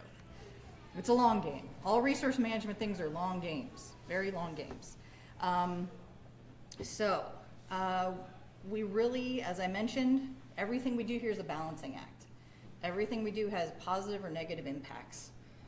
Like Sarah was mentioning with the birds, we got rid of invasive vegetation. Those birds should have really liked the native vegetation that's coming back, but for some reason they don't. I don't know if they forgot how to use it, we don't have enough yet, whatever's happening. The other thing is, we have all these visitors, and we can't just go in and treat all of the invasive vegetation, because it would look terrible. Green plants are good. Green plants look good to park visitors. For instance, as you drive on the park, the whole median strip, as you're driving into the park and as you're driving out of the park, that is all invasive honeysuckle and all invasive oriental bittersweet. But we will not kill that all off, because it is green, first of all. And secondly, it's providing habitat. It's a lot of bird habitat. It's great cover for nesting and resting, protecting those species. Insects are using it. So without being able to remove that with a really solid plan of putting natives back in its place, we don't undertake that. We work where we can, we remove things that we can when we know that we have something, hopefully nature's gonna regenerate itself in that area, or to make sure that we have something better to put in there. That would be a native species. Also, it's also balancing. As I mentioned, all the work we do out here is grant funded through our partner groups like the Regional Science Consortium, who applies for all these grants on our behalf. So we couldn't do any of it, first of all, without partnerships, but then also we have to make sure that we secure the funding. The funding typically is offered based on different initiatives and different goals. So we have to fit within the realm of their funding to even apply, and then we have to do the work that is being requested. So that's also challenging. Because sometimes you really want to do stuff like remove that honeysuckle, but there's not been a grant that would work in an upland area to remove woody vegetation and replace it with native woody vegetation, but we keep looking. The other thing is always a challenge and a balancing act is staffing. So the majority of this work is done during the summer season with college level interns. So I'm always hiring interns. Please email me if you're interested. We need interns to do the work. Our park staff is busy doing the rest of their jobs.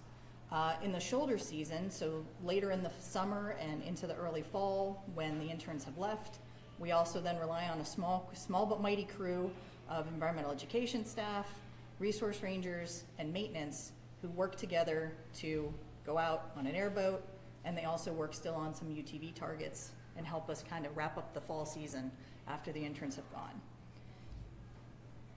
As I mentioned, it's just a whole bunch of steps. We have to remove the invasives. We kind of have to, there's like a waiting year almost for what died, what didn't die, what do we have to kind of spot treat. Then in the meantime, Jen is propagating native vegetation. We'll eventually be able to get into those areas once we're secure that we think we're not gonna have to retreat around brand new little baby plants.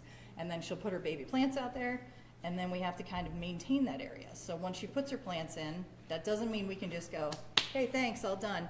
That means we now have to really strategically walk through all those areas and look for any little baby invasive plant that's coming up and make sure that we're taking that out so we don't circumvent all of Jen's nice hard work with growing her plants and putting them in and all the volunteers and everything else. So it's just constant work. A lot of words on here. Basically, from like up until the 1990s, we knew the plants were coming, we knew the invasives were growing in there, but we really didn't have the means to do anything about them. So we just kind of watched them fill in all of our wetland water areas. So they really, really, really took over. Then in the 1990s, we started with one of our nonprofit partner groups, hiring a couple of interns here and there to walk out into whatever area they went to because there wasn't really a good plan, and they would just kind of hand snip or hand dig or hand cut or hand pull a couple plants here and there. So 2 people, 3,200 acres without a plan. Wasn't super effective. So in 2009, we received our first Great Lakes Restoration Initiative grant, which is funding that is only available to Great Lakes states Here in Erie, we are the hub of Pennsylvania that's on the Great Lakes, so that is accessible funding for us. And we were able to start like generating a team, having a doctoral student write a plan for us, trying to figure out what kind of things we needed to do to even start somewhere. And then those interns were the first crew of interns that started using herbicide as well. And that was a little challenging at first because we weren't sure if it was something we actually wanted to do, because you're putting something into the environment. But as we talked to other professionals, we relied on a lot of other people who were already using it in their systems. It made us feel a lot better that as long as you're, it's all permitted, it's all regulated, everybody and their brother knows what we're doing at all times, everybody's trained, we all understand there is a hazard with everything you're doing. We all got a little bit more comfortable with being able to use that as one of the tools we have in these treatments. We got to the point where even in 2012 we had a helicopter come out and spray 100 acres. The helicopter has since been out 2 other times, and they'll be out again next year. And when I get to a map later in the presentation, you'll get to see why we have to use a helicopter and what Sean was talking about. You just can't get to some of these places. So a lot of our main invasive species targets, there are the main targets, narrow-leaved cattail and Phragmites down in the corner. Purple loosestrife has been coming in great guns. So I'm not sure what exactly happened.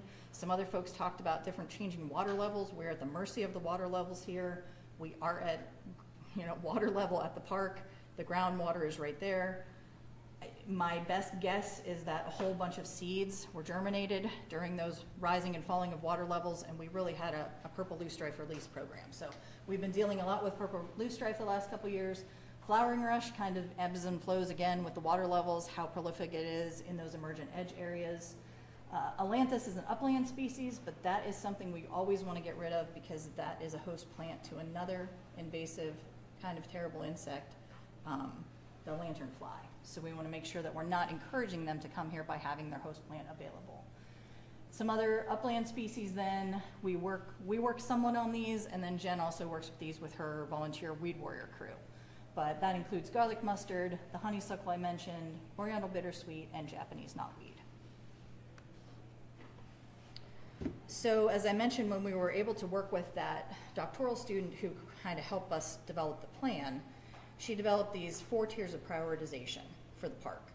So we talked about, we have those special species. We have the puccoon, we have the lupine, we have other places where very special habitats that high value plants grow, that only grow here in Pennsylvania. So we want to maintain those areas first. That's our first priority. We know where they are, they're mapped out. We want to make sure that we're maintaining a nice buffer around them so those plants can continue to grow and spread and thrive.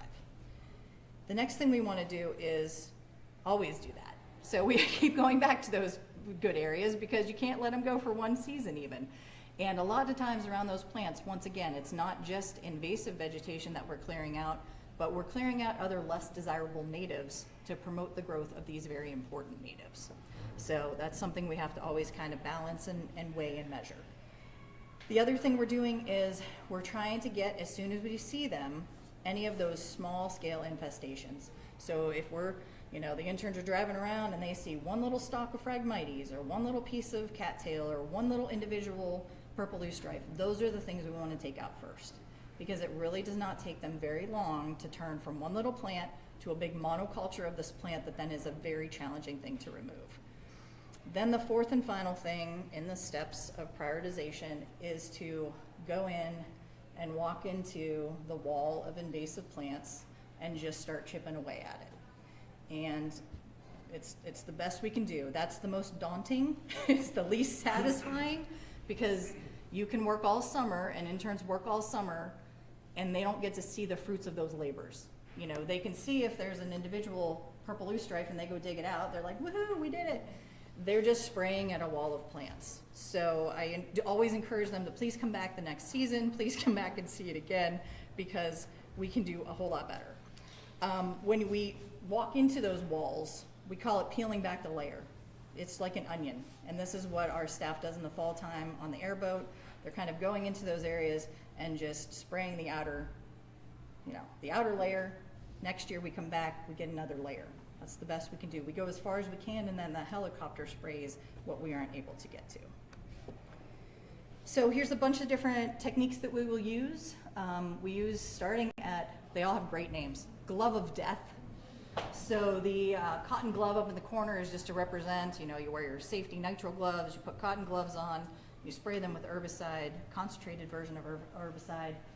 Those are very meticulous surgical applications. So we do that in an area where we have great plants coming up, either natives coming up by themselves or Jen has put them in, and we just see a couple little targets here and there.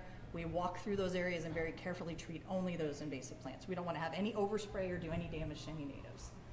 And then we also use several different boats. These are pretty much high volume, so they're low concentration herbicide, lesser chemical, more water to carry it. And that's where we're treating these giant walls, okay? That's the only place we're ever gonna use something like that, those in the helicopter, because we have to cover a whole lot of stuff in a short period of time, and that's what we're doing. And then a lot of the time, we're on the ground with backpack sprayers. So that way we can be relatively specific. There can be a little bit of overspray, so we also have to be very careful with that. So we've done a lot of stuff. We've learned a lot of things over the years. We know that we have to always keep up with things. Things keep changing. Herbicides, different herbicides that we can use, different mixes, different techniques. Keeping in touch with other people who are doing this work, that's been very important. The other thing is every little plant, every little thing we do that is a step in the right direction, we take it as a victory, because this can be a very daunting task. And then also, a lot of other people have mentioned, we have to keep our working relationships with all of our different partners. We are a state agency, we're the land managers, but any of those critters and plants that I was talking about that are protected, they're either state protected or federally protected by a different organization or agency. So we all have to work together to make sure that we are working in lockstep on the right path with everything we want to do to maintain those things. So the way we document our information is we maintain two different numbers. So we have area treated and area protected. So area treated is anywhere we took a action. We took an action to get rid of an invasive plant. We either dug it up, cut it down, or sprayed it with herbicide, basically. Area protected is the entire area that we were on while we were doing those treatments. So that's all encompassing. We may walk on 25 acres and only actually do physically treatments on half an acre. So we always capture those two numbers. That's important because that area protected is the property that we have to be on every year to make sure that we're always maintaining these weed-free areas once we remove the invasives. So the biggest takeaway is that when we started on this project, now 15-ish years ago, those numbers were the same. We were walking and treating and walking and hardly getting anywhere. And we'd work all day and get like 3 feet in, you know. So we were doing pretty much every acre was an acre treated. Now we've gotten to the part where that area protected is a big number. It's a huge number, and our area treated is about 15% of that. So this will show you the summary for this year, this season. You can see the large green swaths. Those are our typical work areas, and those are the areas we were in this season. It's hard to read this, but area protected is over 577 acres. And then the area treated is only 50 acres. So we've only had to take treatment actions on very small number. So that, we see that as a huge success. Some just money shots of some of our success stories. This is along the roadside edge near Thompson. Did you use it too? I did not. Ah! We try to put this in all of our presentations. So this is the wetland area along from, it's kind of across from Thompson Circle on the trail back to Thompson Bay, but we call this Surprise Pond because we got rid of all that frag and look, surprise, it's a pond. So we also have a good success story you can see pretty readily, Leo's Landing. Once again, it was pretty choked out, got rid of those invasive plants, and look, now water comes in, and that's a lot more habitat. Some other successes we talked about a little bit already. There's a little river otter that one of our rangers got on her patrols, so that was pretty cool, running across the road. Of course, we know they eat everything, but it is cool that they're here. Good and bad, good and bad. Like everyone else, we wanted to make sure that we thank everybody for all of their partnership and the funding opportunities that we have. Great Lake Restoration Initiative, Ducks Unlimited used to help us get the grants, now Regional Science Consortium does. RSC does all of their monitoring, and of course, so does EBO. So that is all I have, and does anyone have any questions? Yes. So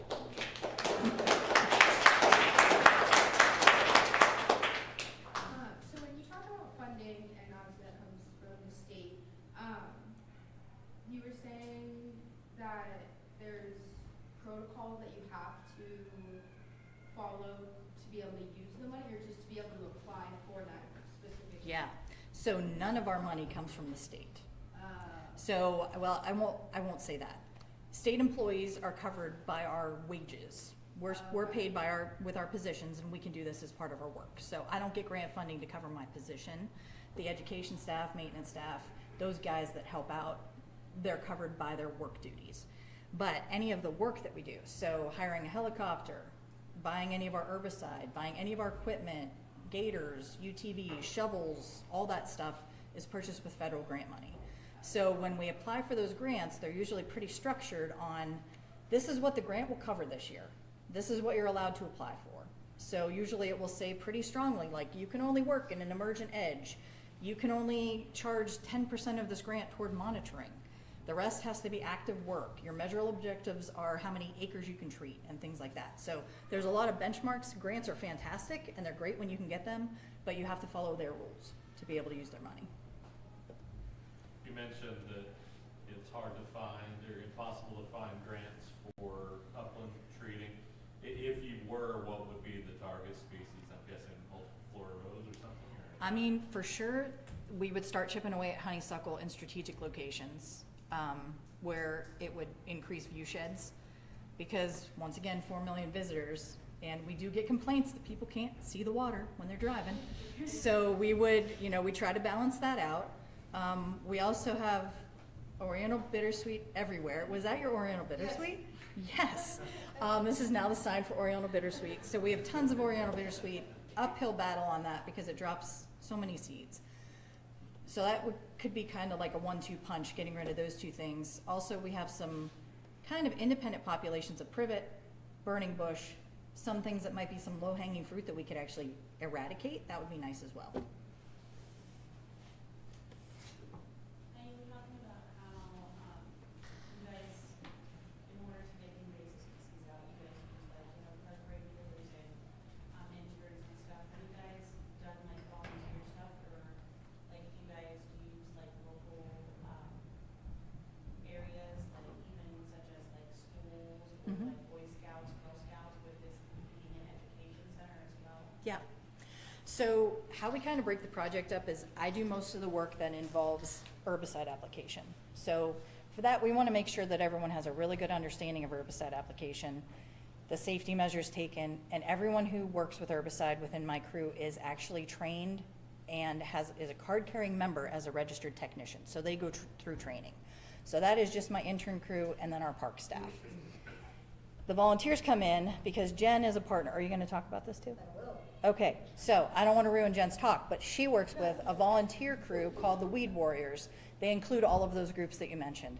So they'll help come in and treat some of those upland species we don't necessarily get funding for, things that can get removed by digging, cutting, pulling, not necessarily using herbicide, or will follow up with herbicide. And she also has multiple volunteer work days with school groups and, not just her core group of volunteers. So she works with all of them. Okay, we could hold any more questions till after our next speaker, so make sure we have time for.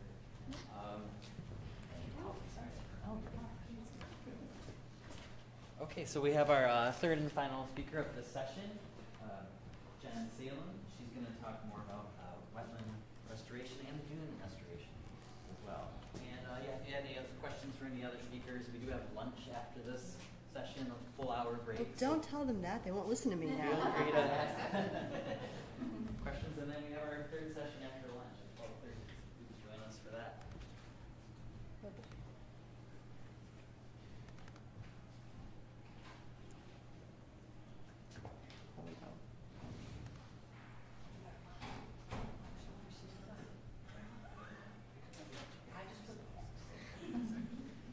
Oh, hang on. Got to go back. So, like Jacob mentioned, my name is Jen Salem. I'm the Plant Lab and Greenhouse Manager for the Regional Science Consortium. And I am going to be talking about wetland and dune restoration. You've heard a little bit about both of these things, so we'll kind of touch briefly on them, but just so you know, I have a ton of pictures in here, and so I think it'll help bridge the gap between several presentations. You can kind of like put everything together, because as every speaker prior to me mentioned, we all work together. There's so many multiple partners in these restoration projects, from people that are doing droning to like doing the monitoring for birds. There's so much, so many moving parts, and we all have to have very good working relationships to get all the huge scope of work that needs to be completed done. So let's see if I can do this. Oops. No. Okay. So I will just briefly go through, Holly gave a good background on why do we need wetland restoration. I'll just tell you, like when my part of the project came in, it was in 2016. That's when we started to propagate plants for the restoration project. For those of you that aren't familiar with the term propagation, that just means grow things out. And we have some cool features of our propagation project, which I have noted. So first, we are very unique in so much as we are the only state park in Pennsylvania that has this scale of restoration work being done. There are other state parks that are doing restoration. One of the things that makes our restoration, I think, special is that we do in-house propagation, which means we are not buying seeds or plants from greenhouses. We're not buying seed packets. We do all our collecting of the plant material on the park, which means right now, if you look in my lab, there are seeds that are drying and waiting to go into our seed bank, which I'll talk about in a minute. But we also follow some historical documents to only put plants in that have been found on the park in the past.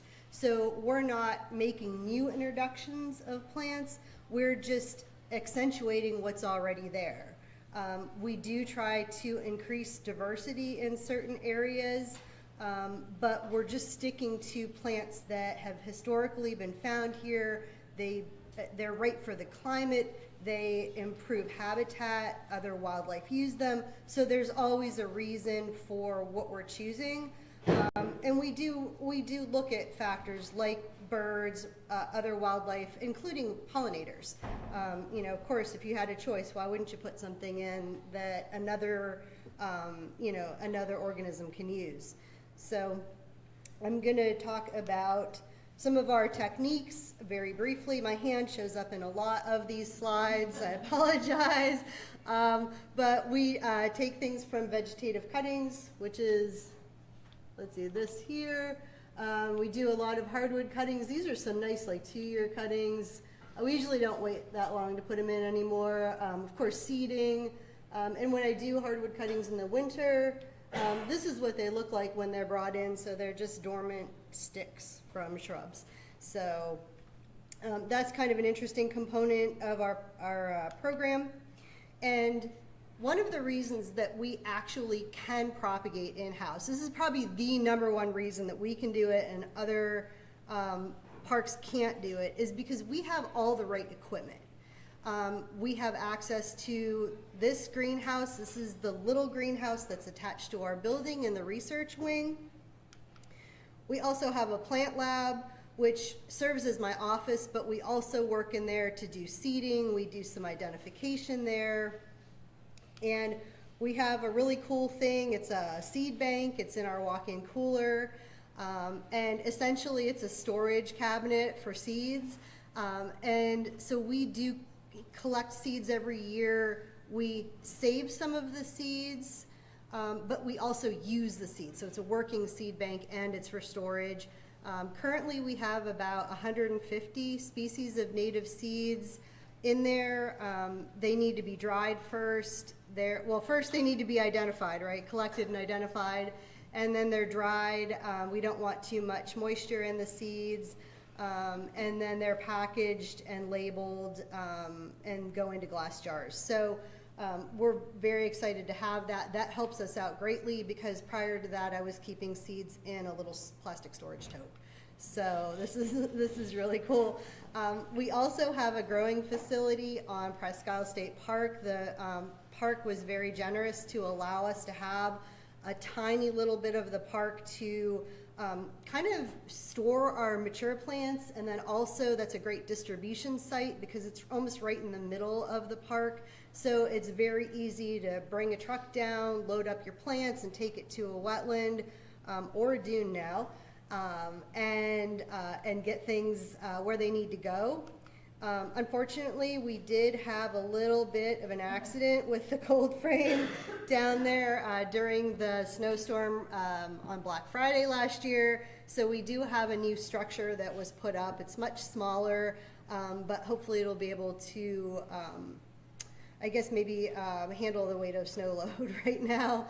And so we are still using that facility. It just, the footprint looks a little bit different. And we also were able to add this. This is like my new toy. It's a huge greenhouse on Gannon University's campus. This is a game changer for us because it has enabled us to produce thousands more plants. And I'll get into the amount of plants that we've put in part due to the fact that we have much more space. And so this is really wonderful. It's been a huge asset to us. And so we have several sites on the park. We have 6 sites. Holly showed you a lot of, like her map and my map, I feel like overlap a lot because she's going in and treating the invasive species, and then my volunteers, students, staff, we're going in and planting those areas. And so very often, like she said, I'm following her, like I'm a year behind her. So she's killing things, I'm growing things and putting it out. We have a weird relationship in that way. But these are what some of our sites look like. You can see the one, that's Misery Bay, and we've already delivered all the plants that are going to be planted in there. They just sit there in pots, and we have volunteers and students that come in and do our plantings for us, or with us, I should say. And without those students and volunteers, we could not do any of this because I'm the only propagator and I can't put all these plants in myself, obviously. But this is the map of our restoration sites.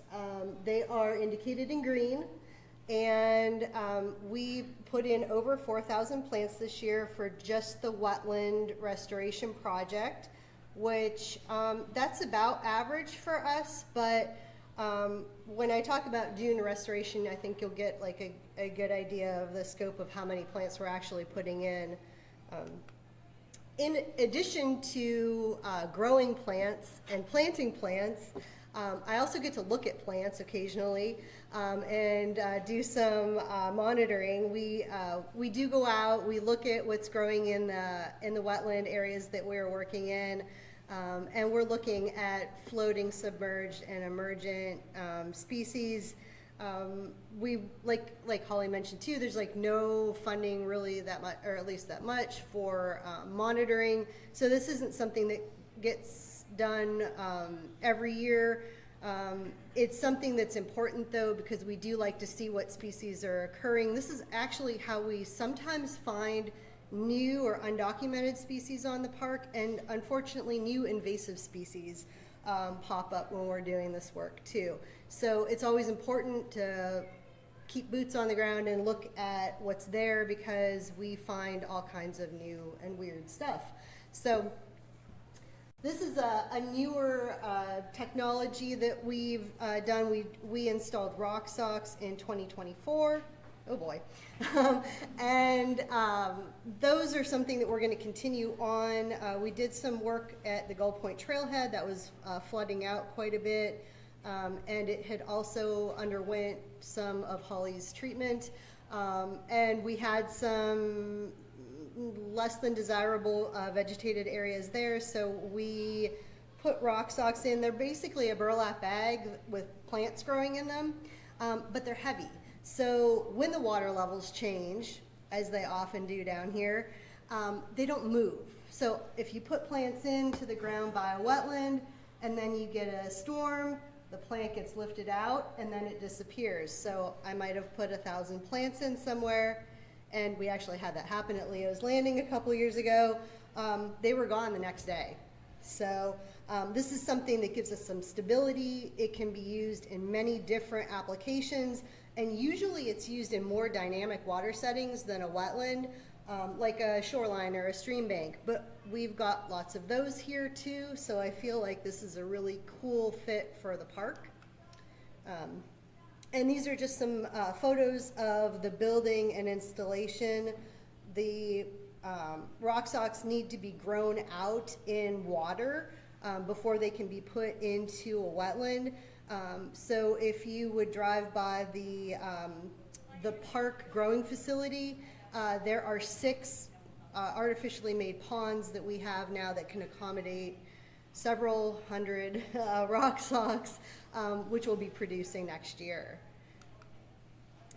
And Sean talked about the Beach 8 dune restoration project that just began this year. We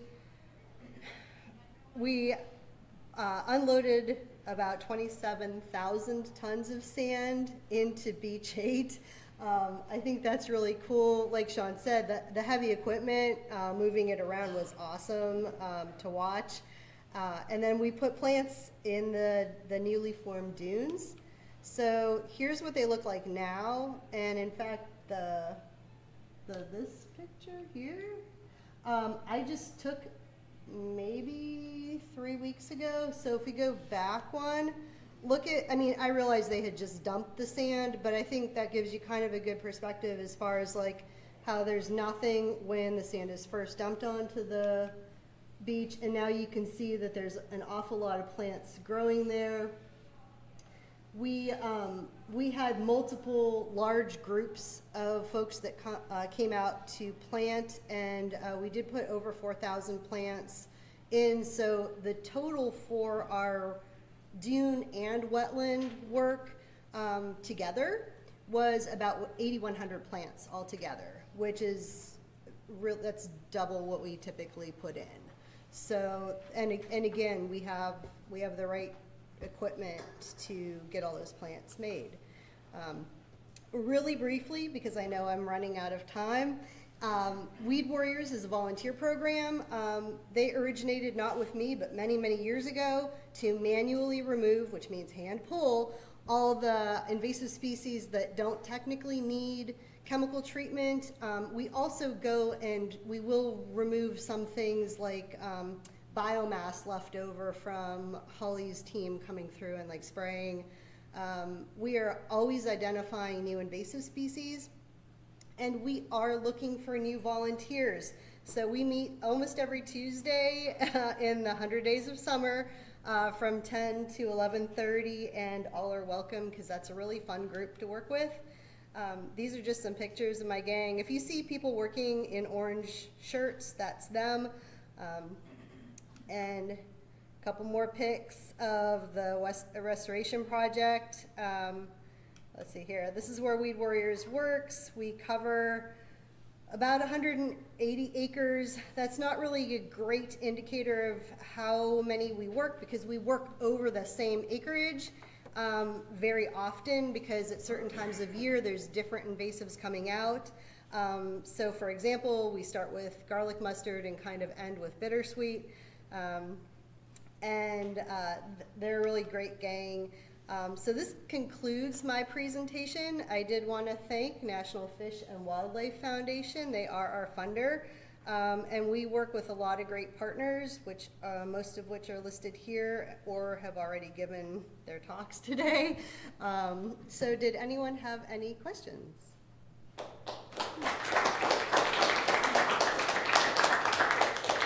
Yes. About the Beach 8 dune restoration. Yes. What was the situation there before? Did something happen to the vegetation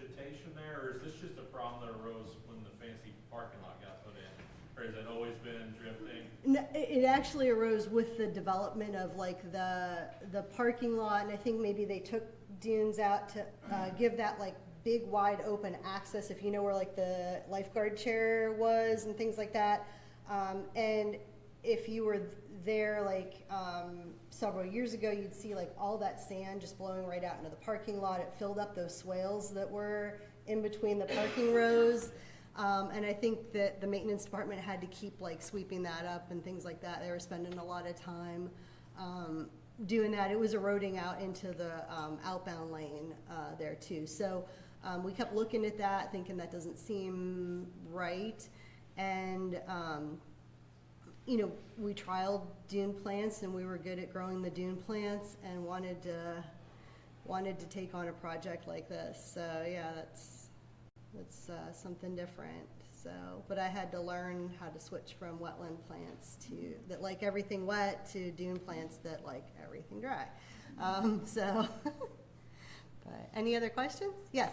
Are you seeing good success with the native plantings? Are they taking well? Yeah, the plants have exceeded my expectations because, you know, you kind of alluded to like not everything that you put in is going to live. But we've been very successful with that, and I don't know how this happened. It's probably because we were so prepared. Jacob helped me. We have a way to water if we needed to, as like a backup, a huge tank on that can be trailered, and we didn't need to use it one time because we had enough rainfall throughout, like right after our plantings there, that it just worked out and the things lived, and that was sheer luck. So, but we could have watered if we needed to. But, yeah. Yes. Hey Jen, just a question about the seeds that you are getting. Are they, you desiccate them, or are they just passively put to the side and mixed around and kind of de-water on their own? Yeah, what I do is keep them out on paper towels in my lab. I try to gauge like a number of weeks. It depends on what the seed is, and like, you know, is it something really big, and is it going to take a long time to dry out? Is it something, some of my seeds look like dust or powder, so especially from a lot of the wetland species, so those dry out very quickly. And then we'll put them in a glass jar with a desiccant so that they don't get moldy. And then and basically we're keeping them in a cooler to stratify them because they need to go through that cold process before they can be germinated. So in January, I start seeding my trays for anything that needs to have a moist stratification. So we'll put them on soil, lightly water them, and put them back into the cooler, and then they'll live there until March. And then the fun starts. So, yeah. Yep. And we probably should break for lunch, right? Yeah. Okay. So I can give the announcement. Lunch is in 108, so I'm taking your job. So, and yeah, so and unless there's anything else. Oh, come back at 12:30. That's the important thing, right? Thank you.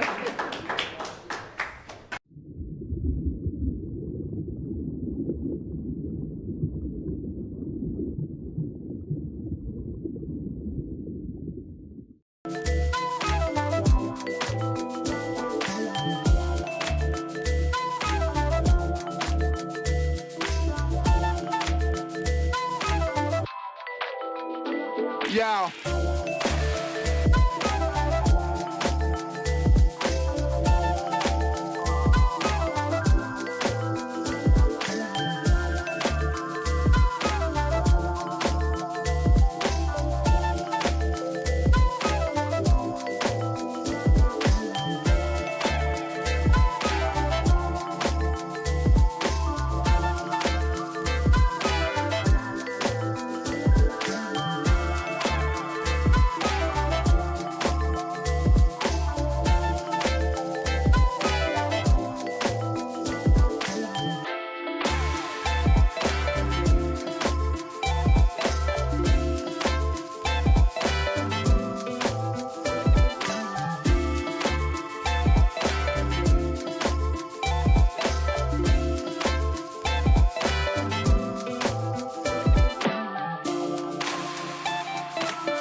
Yeah.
Yeah.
Yeah.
So thanks everyone for coming back after lunch. I will be your session chair today. My name is Haley Dahl. I'm the Education and Outreach Coordinator at the Regional Science Consortium. And I will go ahead and get started with our first presenter, which is Audrey Knight from the Erie County Department of Planning and Community Development, and she'll be talking about Erie County's 2025 International Coastal Cleanup. And there's a pointer, and you can advance your slides if you want. Thank you. Yep. Hi everyone, thank you for joining me today. I know you've probably had a lot of presentations already, so I appreciate it. My name's Audrey, I'm the Erie County Recycling Coordinator, and I work out of the Erie County Department of Planning, right near the library if you're not familiar. So, a big part of my job is cleanup initiatives. We do a lot of different small group cleanups, and I would say our largest and most popular cleanup that we do in all of Erie County is called the ICC, which stands for International Coastal Cleanup. And just for some background, because a lot of people are like, why is it coastal cleanup? We don't live near the ocean. It was started in 1986 by the Ocean Conservancy in Texas. And it was just a local initiative to pick up litter out of the waterways, and it really grew. It grew into this big, huge global cleanup. Countries from all over the world participate in this. It's always on the third Saturday of September. So it's really cool that we get to be a part of this because we have the lake. Did I cover everything? Typically in Erie County, we get around 1,000 volunteers. Of course, we're always trying to get more, and that's something that we're trying to work on. It was started in 2003 in Erie County by Don Benzikowski, who is in the back right there. You probably know him. He knows everybody in the world. And I'm glad that we've continued on. I think it's probably changed a lot within the last 20 years, but I want to share a little bit of information from our last one, which was September 20th. The cool thing about ICC is, yes, it's a cleanup, but we track everything we pick up from these cleanups. And it is tedious. It is very tedious, and it is a lot of work for volunteers to do, but it's super helpful. You can kind of see on there, you just tally it up. There's all sorts of different categories. And we take all of this data recorded, and I put it into this big spreadsheet, and so I can track it year by year, and I send it into the Ocean Conservancy, who I'm sure has 1 trillion databases of all this data. but they do use it. It's really important for us not only locally to know what is littering our waterways and how maybe we can prevent those items from getting there, but also globally, because the Ocean Conservancy acts as an advocate. So they're, helping with like the plastic bag bans and stuff like that, because they have all the data to back up what they're saying. So these are pictures that I took at the Dollar Tree in Wesleyville on Buffalo Road.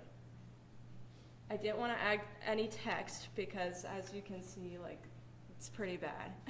It is super littered right behind their, like where their dumpsters are.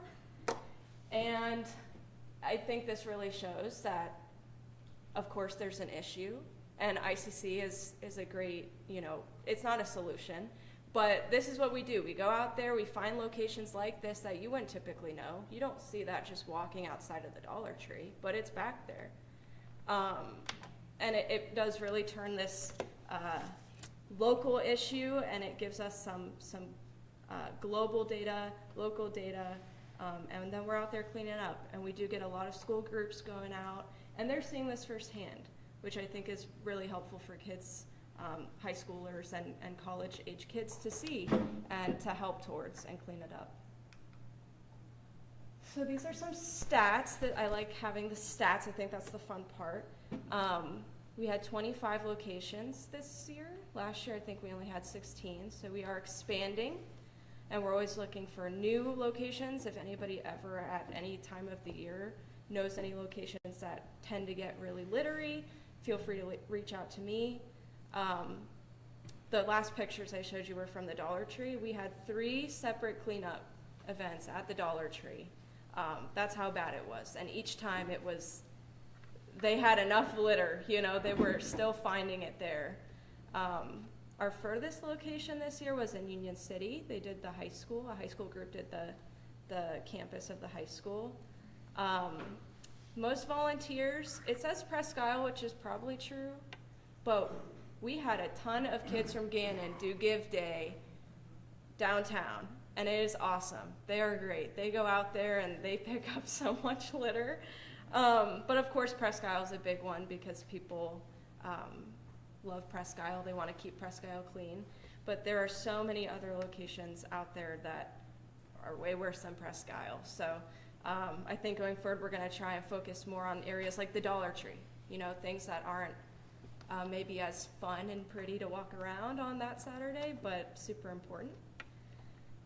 The most weight collected at one location was, of course, the Dollar Tree, almost 2,000 pounds, and that was just one of the events, not even the 3 events combined. There was just so much stuff, tires, shopping carts, basketball hoops, like very clear that people dump their stuff there, unfortunately.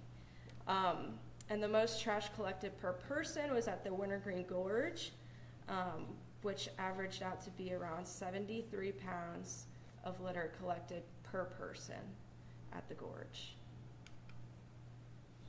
So these are our final numbers. We had 691 confirmed volunteers, but I'm one person, I can't be everywhere. So we do rely on a lot of Gannon students and other school groups to lead those and make sure they have everybody sign in, and it's not accurate. So I'm sure we had many more, but 691 confirmed volunteers, 218 pounds per person on average, and our total weight for this year was 7,151 pounds, which is crazy. Last year, I think we only had 3,000, a little over 3,000. So we're finding these locations and we're going out there. 7,000 pounds is it's hard to imagine. Just I guess some of the bigger ones. We found 156 tires, 77 of those were in the gorge. Again, it's just hard to imagine 77 tires that these volunteers dragged up and collected from the gorge alone. Over 8,000 cigarette butts, the most of them were found on Holland Street, by the Port Authority office. They didn't even go all the way up, into Erie. It was just right by the lake there. Over 2,000 cigarette butts. And we had this really awesome volunteer this year. She collected so much litter. It's me. This is an important slide because I couldn't do this by myself. We had so many partnerships this year. We're continuing to get more partnerships. And I think it's important to shout those people out. Waste Management picks up the trash every single year for free for ICC, for all of Erie County. They're amazing. They donate dumpsters. They're really great to work with.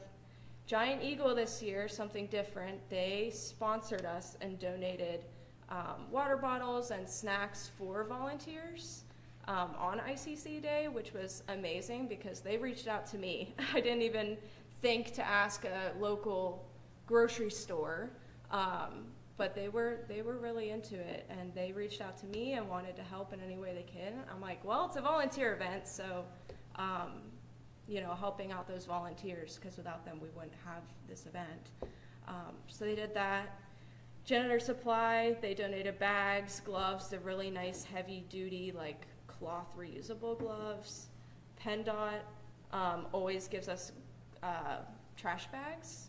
They give us 1,000, I think, this year. Keep Pennsylvania Beautiful, of course. Assistance with the whole process, materials, and then like reporting all the data. And then the DEP assisted with tire disposal, and of course they were very involved with Presque and planning that, keeping everybody in line. And something fun we did this year, I know we've done it in the past, and it kind of fell off, but we did it again this year, was gift cards or other like donations for volunteers, just to get people motivated. You know, it's always nice to have like that chance of getting a prize. So we did like Donato's donated, Lawrence Park Diner, like restaurants, and a lot of like bait and tackle shops, which was really cool, and people really appreciated it. So I think we're definitely going to try and continue that next year. So just quick overview from last year. Like I said, we have over 1,000 confirmed volunteers, and this year it was only 691, but I'm pretty confident we did have over 1,000 volunteers. Last year, 16 locations. This year we did 25.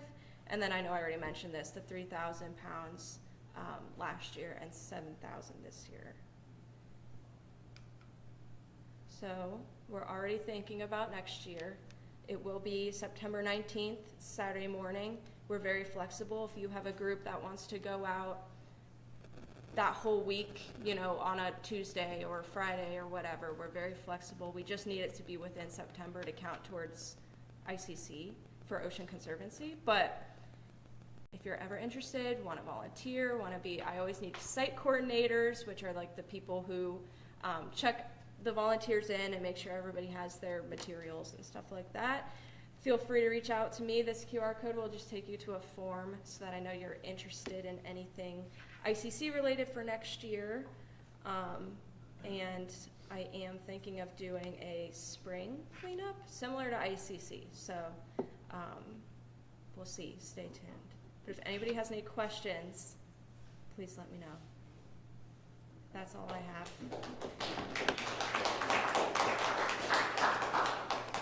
Yeah. Great job. I love ICC. I used to do it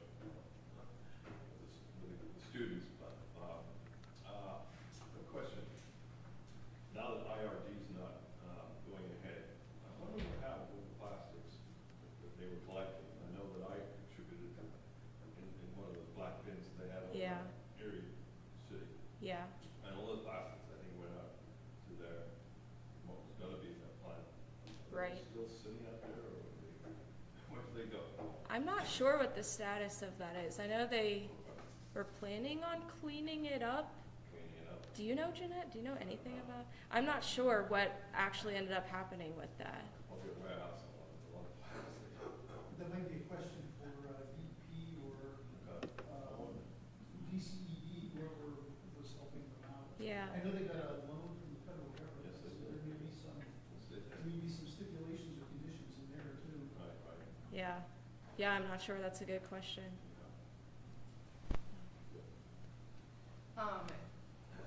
obviously with you for the International Coastal Cleanup Day, but can you share maybe some of the like direct responses from the students? Because I know we were kind of struggling with like, so they're required to do this, but how do we know, like, we weren't sure what to expect when getting the students out, but I was very pleased, so I don't know if you want to share any of like your experience with that. Yeah, I think that's super common. Like, you kind of drag kids out there because they have to do it. It's their day of service or whatever, especially the high schoolers. They don't really want to be there most of the time.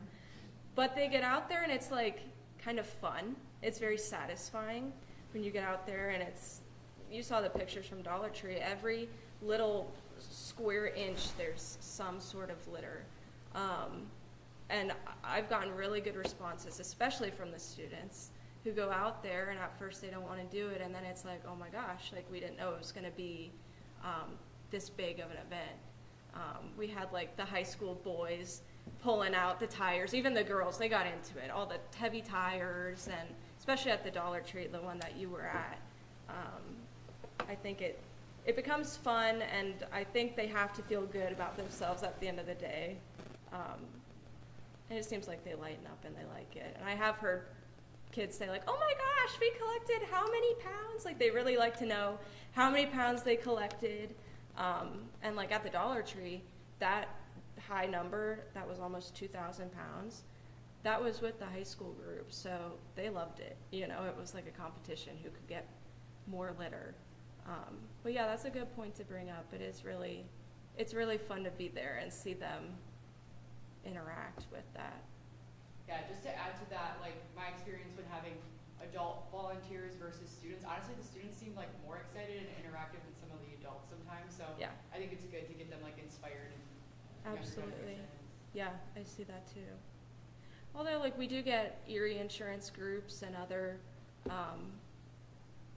companies that will go out on a Friday morning or whatever, and they take their crew and they get into it as well. But I think it's more fun for the students. They get into it for sure. Yes. I think one important note, like you report the pounds, but then you also said like so many cigarette butts were collected. So just from that Dollar Tree experience, we definitely have shopping carts and tires and a mattress and all this, heavier stuff. But the number of straws and cigarette butts and whatever, which really, or plastic or styrofoam that don't have a lot of weight to them. Yes. Still get accounted for. Yeah, because there's a lot of those. Yes. Yep. On the data cards, they do have a spot for like random little pieces of litter, which is nice because, like Jeanette said, like there's no weight to that. Or like the cigarette butts. I was out on Holland picking up those cigarette butts, and they're not heavy. They don't weigh anything. At the end, I wear my bag. It's like 2 pounds. I'm like, are you kidding me? Like, there's hundreds of cigarette butts in there. So yeah, it is nice. We have everything, every single item we have accounted for, and how many of those items we found, and that all gets reported. So, yeah, good point. Yeah. Yeah, I think one thing to really remember here is that those kids made the impact that day. I mean, cleaning up almost a ton of trash. Yeah. That's a big effort. Right. And not only a big effort for cleaning, but it kind of teaches them some responsibility about, this is what happens when other people don't care about it, and you suck as stewards of our environment, and now all of a sudden we have to intervene and be responsible for picking that trash up. So hopefully there's some life lessons there for some of these kids that, depending upon where you're at, you don't toss stuff out the window with your smoker, and you don't toss your pop can out, leave it in the parking lot, something like that, because eventually it's going to make its way to the bay or to the lake. And one other thing was, this was impacting Beaumont Creek.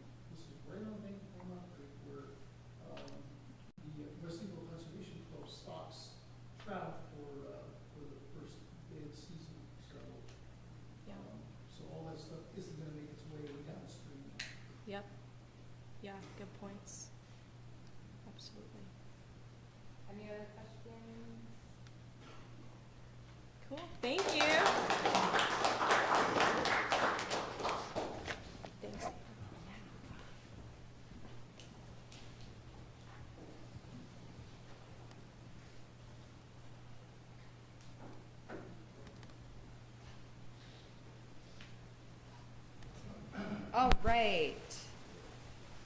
next, in the same topic of litter, I am pleased to introduce Don Benzikowski from Keep PA Beautiful.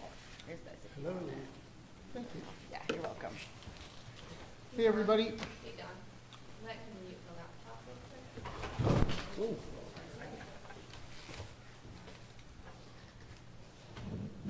The middle button's for a laser pointer, and then the arrows are to advance and Okay. go back. All right, good afternoon. My name's Don Benzikowski. I work for Keep Pennsylvania Beautiful. Keep Pennsylvania Beautiful is a nonprofit organization. Started back in 1995, Clean Ways back in the day. It was about cleaning up primarily roads, litter that accumulated along roads, PennDOT roads, secondary roads, township roads. But the name was changed to make sure that we encompassed all of Pennsylvania, and that Pennsylvania was not, this isn't only about litter, it's about beautification of Pennsylvania as well. So the top button is? Nope, the one to the right. To the right, okay.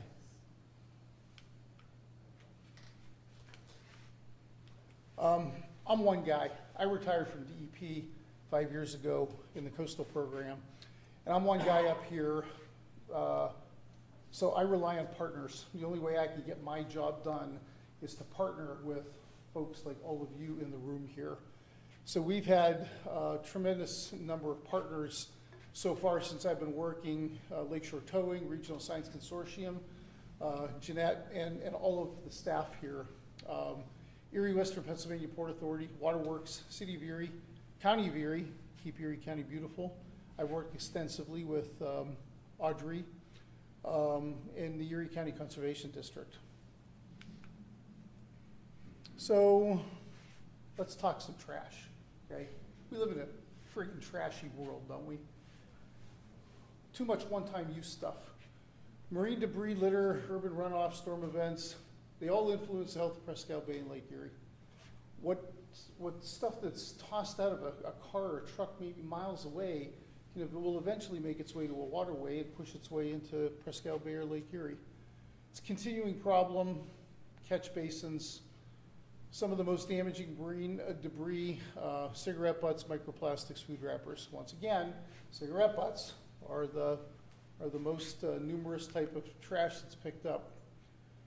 So back in 2023, the people that I work for at Keep Pennsylvania Beautiful were talking about doing some litter booms, pilot project, trying to see what they would collect from small areas of drainage. And we ended up working with Lakeshore Towing on their campus. But litter booms collect litter. We need something beyond that. We need somebody to remove that litter, somebody to look through that litter. So it requires personnel, time, workspace, travel, weather monitoring. So, and the litter booms require a permit. So I had to put together a permit application for Fish and Boat Commission. It's called ATON. That's an Aids to Navigation permit. But I can't thank Jeanette and the Regional Science Consortium enough, and the staff sitting in this room, for partnering up to do this. Like I said, I'm one guy. I come up with an idea, we implement the idea with a variety of partners, but then there's the maintenance effect that takes place, that the litter boom is there, now what? Now what are we gonna do? How are we gonna pick up that trash? How are we gonna identify it? How are we gonna document it? What other things? I'm just looking specifically at the trash. You guys, with the Regional Science Consortium, came up with a variety of different things to look at. We'll get into that here in a second. So that's what the litter boom looks like. It was a little bit of snow on the top. It's essentially a piece of heavy-duty HDPE plastic wrapped around a foam, and it catches everything on the surface. If there's litter that's underneath the surface, it's not going to catch it. There's like a little bit of an area 2 to 3 feet underneath this with a cable. So if it's floating or 2 feet under the surface, it'll catch it. If not, it's going to get under that boom. So we came up with locations for a couple litter booms right along State Street, just north of the Bayfront Highway on the west side of the street, and then one at the other end of, be the end of Sassafras Street. No, the end of Peach Street. We have another litter boom there. It's at a outfall. We can't really put these litter booms in the open lake or in the bay because the wind action will kind of rip into them and it'll tear them up. So this is the western litter boom on the Lakeshore Towing Campus. It's kind of calm. That's what we need. We're just trying to find out what's coming out of those pipes. This is the eastern litter boom right near State Street. And a lot of people were asking questions. Is that catching oil? Are these oil booms? Is there a lot of pollution that's coming through here? So they are not. They're catching litter. That's primarily it. We have Erie Water Works, which is, it's now not a proposed litter boom. I put this as part of the permit that I put together. But there's a small stream at the foot of Myrtle Street. It's an unnamed tributary to Lake Erie as a result of a stormwater outfall. That's what the outfall looks like. Perfect place for a litter boom because the bay, it's not right in the bay. So there's the litter boom that we put in. This litter boom, or this catch base, or culvert pipe, is draining 353 acres of the city.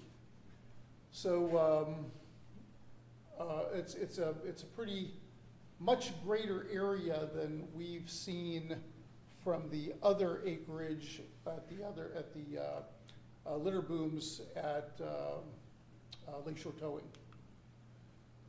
So people ask, what are those booms? We put signs up. This device known as litter control boom is designed to limit the spread of trash and debris. So people know that, you know, it's not necessarily for oil. It will catch some oil, but the oil doesn't absorb into the fabric like an oil boom would be used for. Different types of field methods. I was just thinking litter. The Regional Science Consortium went way, way beyond that in collecting environmental conditions, air temperature, sky conditions, water clarity, meteorological conditions, wind speed and direction, humidity, rainfall, and water quality, temperature, conductivity, dissolved oxygen, pH, turbidity, chlorophyll, blue-green algae. Blue-green algae, that's a big deal now. So I wasn't even thinking this. I'm thinking litter. So there were some challenges, weather, runoff. When do you think we got the most amount of litter? Storm, after a storm. Just kind of rushes out. It's a flush. All right, now this is where I have to go over to the, because we're going to show you a video here. And on one day that the interns for the Regional Science Consortium were picking up trash, this is what they encountered. It's a discharge coming right out of the Myrtle Street outfall. Looks like concrete waste. Looks like somebody that was washing out a concrete truck. Right into the water, right into the bay, and they encountered this. So you never know what you're going to encounter out there, because when I first started working back in 1982, there was a saying, pollution never sleeps. It happens day, night, whenever. And this goes for about a minute, I think. But it fills up that whole basin area, and it's sediment, and it's not caught by the boom. The boom is there, but it goes underneath the boom. So can you imagine if there's, nesting bass, or, all their eggs are going to get covered over by the silt, and they're all going to get killed.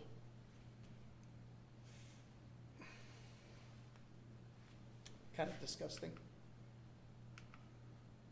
So, geez, this looks like a mess, doesn't it? So these are some of the things that we get. If you look in the upper corner here, that's the stuff that's sorted out away from all of the grass and salad that's located naturally in the water. So what do you see there? Geez, a whole bunch of cigarette butts. Whole bunch of cigarette butts. More cigarette butts. These are newer photographs, right? These are from 2025. Well, this is interesting. Whoa, how come we're going? So cigarette butts, plastic. This kind of a thing is styrofoam. Yeah, it's moving automatically here. Food wrapper. But those little pieces of styrofoam, they break up into smaller pieces and smaller pieces and smaller pieces. It's almost impossible to collect. Voodoo doll. Somebody found a voodoo doll. I don't know. Bottle, more cigarette butts. I'm not sure. It looks like a rubber washer over here. But this is the kind of thing, McDonald's cup, this kind of thing that we're seeing. And this is just a pilot project just to determine what's coming out of these pipes versus what's probably coming out in greater quantities of every other pipe within the city. Litter collection 2023, cigarette butts, foam pieces, plastic pieces, styrofoam food wrappers. So you can see the green, big cigarette butts. Results from the litter collection 2024. Plastic foam pieces, tobacco products, single-use food items and bags. Now these are just done, the 23 and 24 were just done on Lakeshore Towing's property. Litter collection results from 2025 through September. This is what we have so far. Tobacco products, single-use food items, fishing waste, hygiene products, miscellaneous. So once again, we're finding that cigarette butts are a really big deal here, and it never goes away. So the Regional Science Consortium staff and interns did a little bit of, also did some testing related to petroleum products. If there was a film, they would determine that there was petroleum coming out of those catch basins, and probably from cars on the street. Leaking oil, leaking other types of fluid, transmission fluid, brake fluid, coolant. So we've done outreach here too. We did a litter boom press release, 8/24 of 23. We're working with doing some cigarette butt stuff related to collection at marinas. Started that last year, Gannon Gives Day. So we just threw some photos in here about some of our press stuff that we've done, that Keep Pennsylvania Beautiful has done, and we always include the partners here because, like I said, I can't do this by myself. Litter booms transport runoff from adjacent parking lots in specific areas, storm drains. We already know this. This is no surprise. Expectation was that litter collected would include small pieces of plastic, cigarette butts, food packaging, fishing line. Greater diversity and quantity of litter was found within the booms compared to immediately outside of the boom.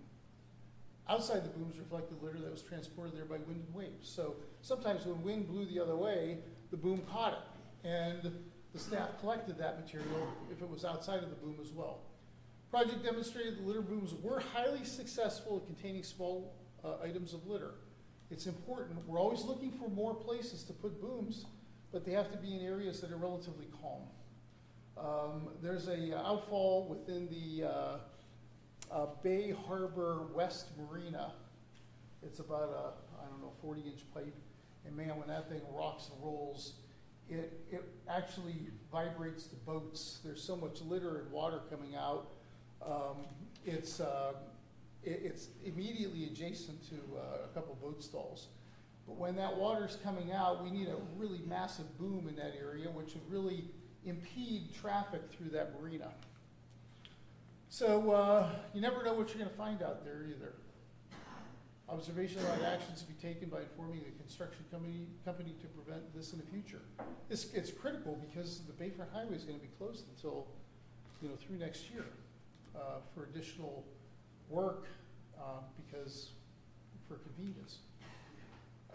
Pursuing future and sustainability, pursuing an additional location on the shoreline. We've done that. We're always looking at different locations.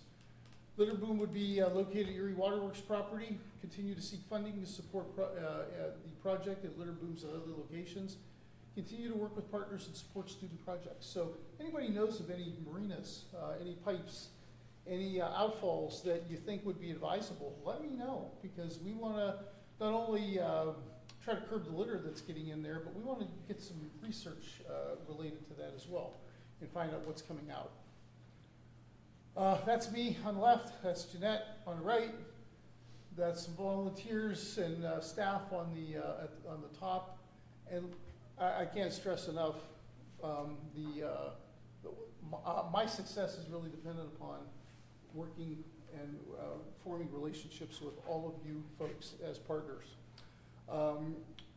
The most recent thing I have going on is Keep Pennsylvania Beautiful paid for cigarette butt receptacles, and we're working with all of the marinas along the shoreline to get those installed and located. So at least the marinas, who are the last stops, they won't be contributing to the load of cigarette butts that are making their way into Presque Bay. Any questions? Thank you.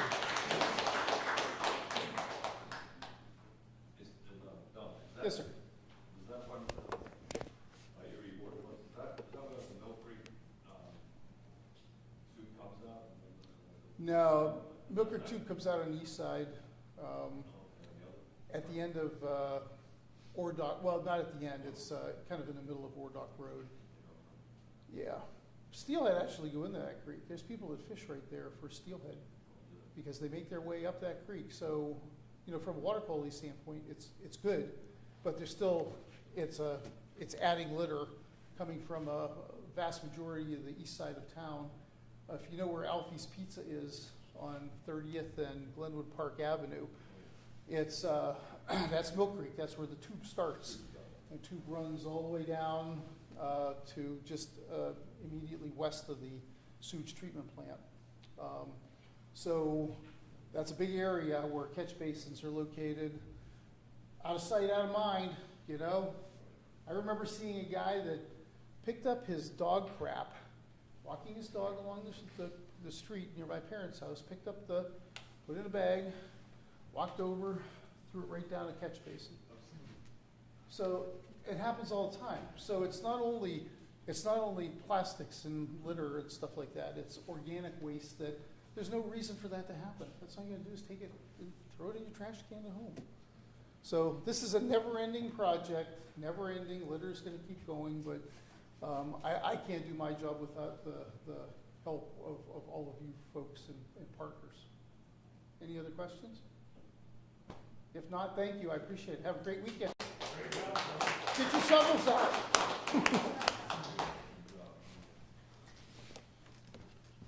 Thanks. Yep. Alrighty.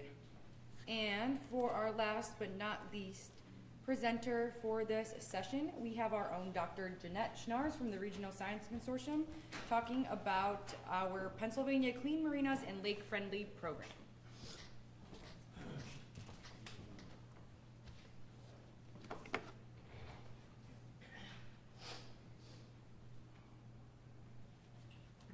Thank you everyone for being here. I appreciate it. I wanted to introduce a program that we had just started to launch this year, and it's that Clean Marinas program.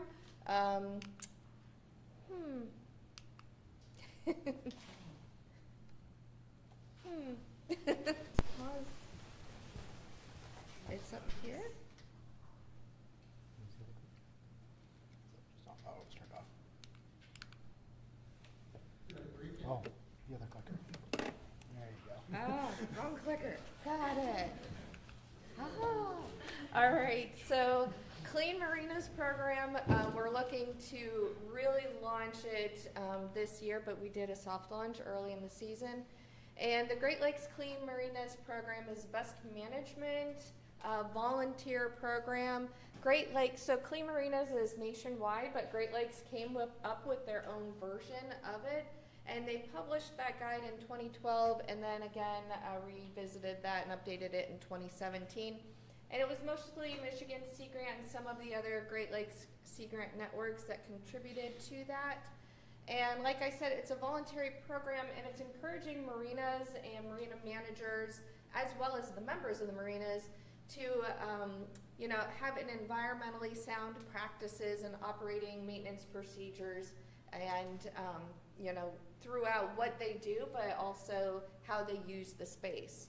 So it's eliminating or reducing pollutions that can impact the Great Lakes, and that can come about from boating and different marina activities, and just encouraging stewardship. So really, it's not just the managers or the people that work at the marina, but also the members at the marina. And when you start to look at that, that's a lot of people.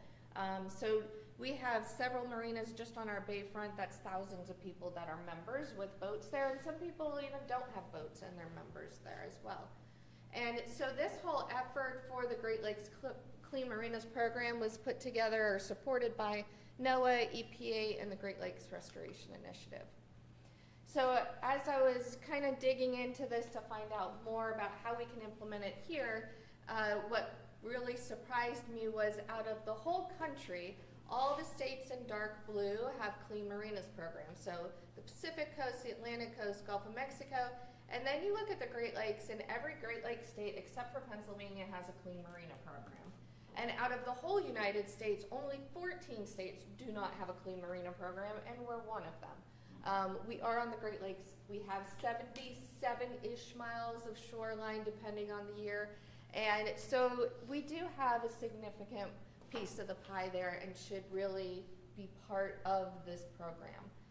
So that BMP guidance document cites 10 different themes that are highlighted, and then suggested actions that marinas should take to adhere to those.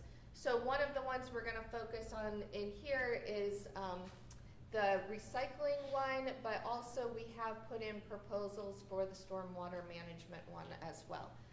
But we're going to talk about the recycling portion of this, which we launched in the beginning of the summer.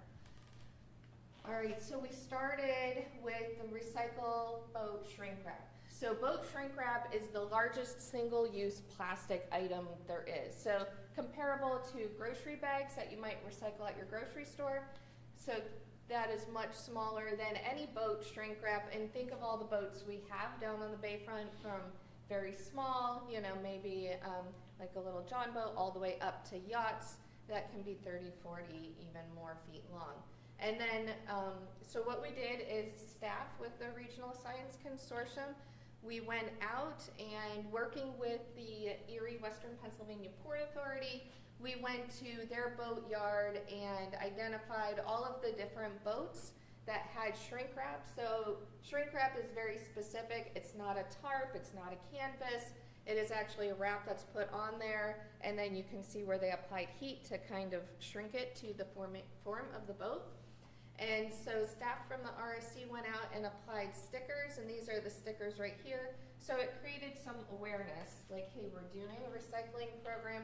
When you take your shrink wrap off, recycle it, and to do so properly, please remove the straps, the vents, the zippers, and by the way, felt backing shrink wrap is something that we cannot recycle.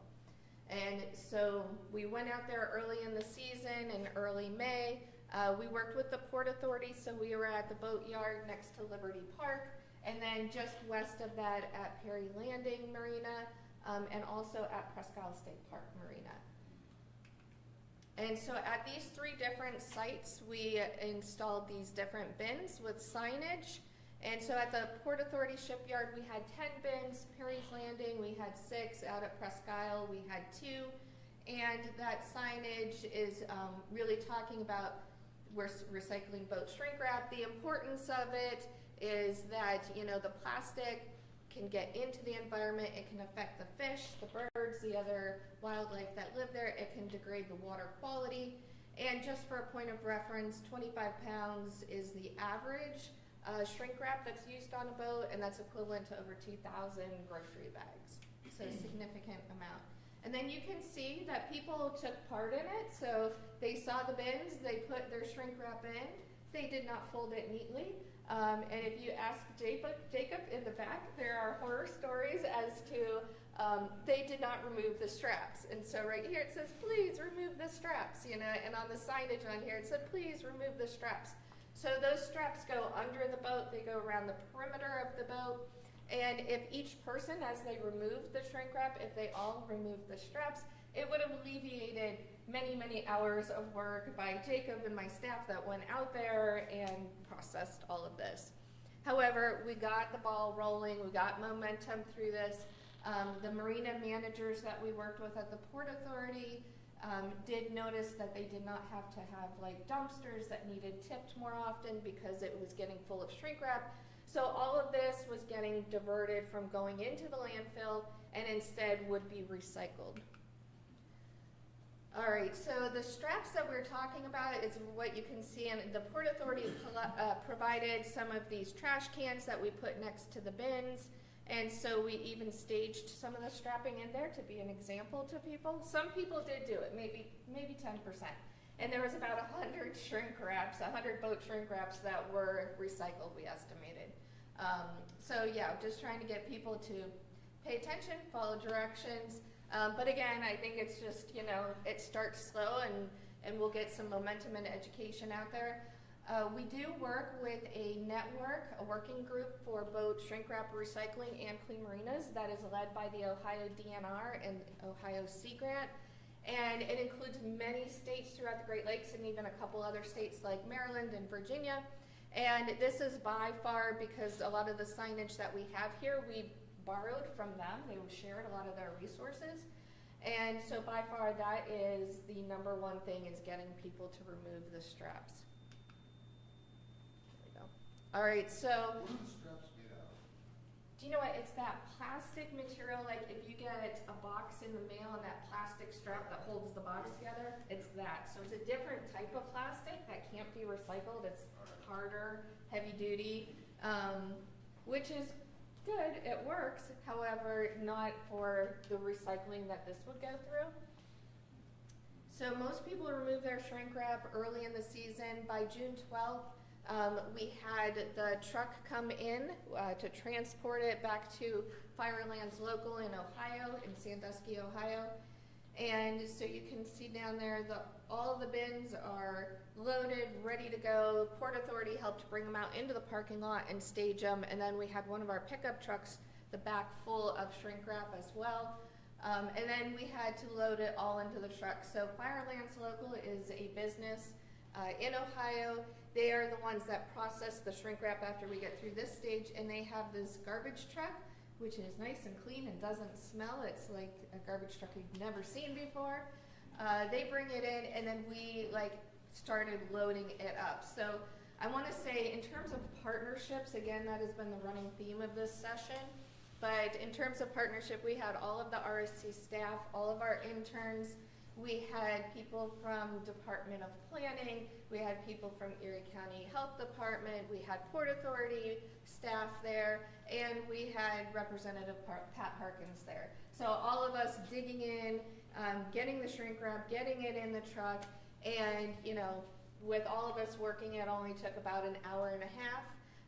The woman that runs the truck that drives it here, she said a lot of times she just has to go and do this all herself, which would have probably taken many, many hours. But it was a good team building event, and I think we all kind of had a little bit of fun with it. And we got a lot of work done in a short period of time. So we recycled 1,800 pounds of plastic, and that would be equivalent to almost 200,000 grocery bags. So what happens is it gets transported back to Firelands Local. They're the ones that actually loan us the bins and are very involved in this project all through Ohio. When they come back and pick up the shrink wrap, they take it back to their facility and they employ people with developmental disabilities, and they give them a good job where they can earn a livable wage. And what they do is they take that shrink wrap, they dry it, they clean it, and then they bale it. And so that is something that when we were trying to set this up here, we just did not have a facility to house a baler and to operate it, especially for only a short period of time. And they were already doing this, so why reinvent the wheel? And they would come and pick it up. And then from there, once it's baled, it goes to Mondo Polymer, which is another business in Ohio. And what they do is melt it down and they create these guardrail offset blocks. So that's on the guardrails, the piece that holds the horizontal metal to the post. That right there is a plastic block that kind of fuses it together. So the kind of the feel-good story about this is it gets recycled, like it actually gets recycled. It's not just oh yeah, we're gonna recycle it and it ends up in the landfill somewhere somehow anyways. It actually turns into something that's very usable and honestly protecting thousands of miles of highway all across the United States. So it's a good story with a good output in the end. And although the message can always be like, oh, we really shouldn't use shrink wrap, we live in Erie, we have a lot of boats, people are going to use shrink wrap. It's more affordable. Yes, you could get another cover over your boat that has a longer lifespan, but it's far more expensive. So the reality of it is that people are going to use shrink wrap, and we can do something, we can be that in-between person, organization that helps get it recycled. So from all of this, we were able to develop a Clean Marinas working group locally, and that includes RSC, Keep Pennsylvania Beautiful, the Port Authority, Department of Planning, Department of Health, and that's kind of expanding with other partners that are showing interest as well. We've been meeting routinely. We've been talking about other things that we can do, other things that happen at marinas that could be addressed. So one of those examples is when they pull the boats out at the end of the season, there's a lot of gunk, for lack of a better word, kind of encrusted on the bottom of the boat. They spray, pressure wash them off. All of that stuff, including the anti-fouling paint, that copper paint that is painted on the bottom of boats to deter algae from growing on it. So you have this copper as well as sludge and other materials, and it's all going directly into the water. So there's a big dose of pollutants in a short period of time in a small area. And so that can cause decreasing the water quality in that area, as well as impacting things that live there. So there's things that we looked at where you can actually capture that, filter it out, get the water back in to get the sludge out. And so there's other things, that we're working towards and hoping to address in the future. And like I mentioned, we're also looking at stormwater management there. If you think of marinas, marinas are on the front line of all of the lakefront. And so what they do really does matter because it goes directly into the water very quickly. And so being able to address stormwater best management practices would be most effective in these areas. So we do have a marina managers meeting on November 20th. We were able to get most of the marinas in this area to RSVP that they're going to attend. And what we're going to launch at this meeting is, this is the Clean Marina program for the Great Lakes. Go over that document, see what maybe they've already done, start checking the box, and see how many marinas we can get moving towards that certification. And so we're looking forward to that. I think we're getting a lot of momentum just from this last season, showing how much we recycled in the shrink wrap. All of these other marinas want to jump on board too. All right, so again, the importance, like I said, marinas occupy a large area of the waterfront, so that is important in terms of what their activities are, directly affect water quality and the environment and wildlife that lives there. It's a great opportunity to set guidelines and educate the members on best management practices and improve management operations, and even the appearance of the facility while also benefiting the environment. Marinas have an opportunity to collect and recycle this shrink wrap, which would have a significant impact in terms of diverting it from the landfill locally here. And then once initiated, marinas can continue to work towards that Clean Marina designation, and that would set a really good example for the community, but there's also interest throughout Pennsylvania. So not just us up here based on Lake Erie, but between here and Pittsburgh, a lot of other areas and marinas have also tried to do similar projects and just haven't gotten it up and rolling yet. So we're looking at expanding that through Pennsylvania and trying to include other areas outside of our watershed. Thank you so much to all of our partners. Coastal Resource Management, our CZM grants help really start and fuel this project from the beginning. And I think we're gaining lots of momentum and lots of partners through the Port Authority, Keep PA Beautiful, Department of Planning, DCNR, Erie County Department of Health, and our shrink wrap recycling program that we were able to start. Special thank you to Jacob in the back because he really did a lot of work with the shrink wrap this summer. And it was not glamorous work, right? You know, it's like, what are we doing here? And it's just, you know, people need to follow directions, but we're going to get them there. We're going to work towards that. So thank you very much, and I'll take any questions if I have time.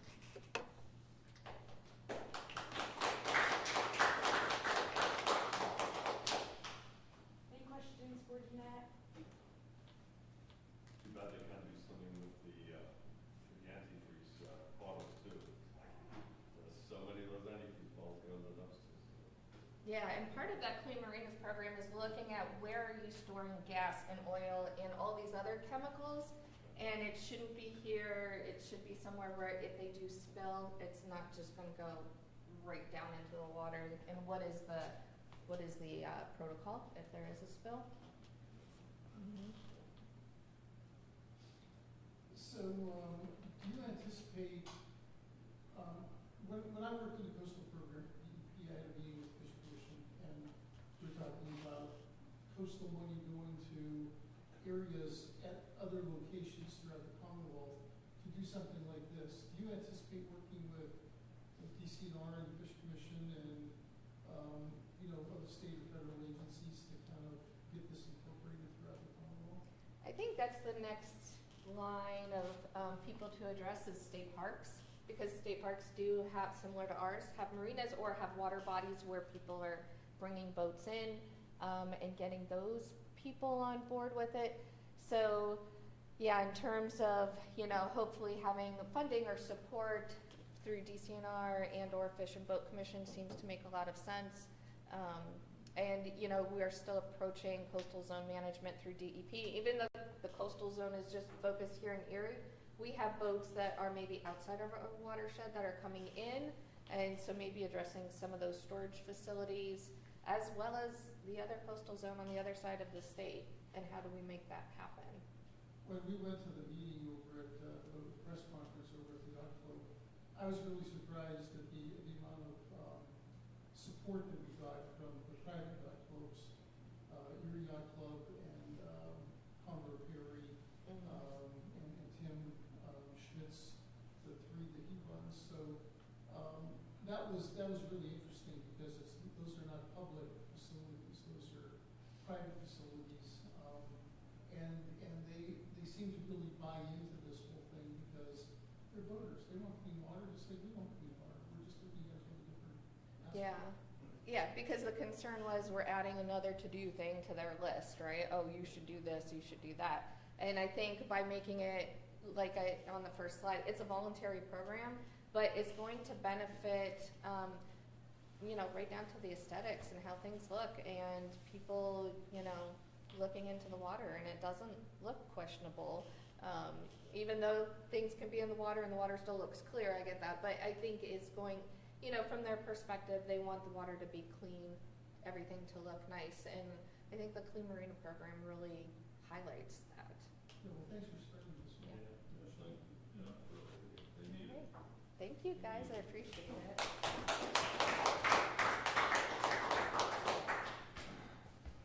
All right, well, that concludes our last presentation for this session. We have one more session left for the entire 21st annual symposium, and it's by some regional science consortium people. So if you want to learn more about what we're doing, stick around. We'd really appreciate it. But we're going to take like a 10-15 minute break before then. And we will reconvene at 1:45.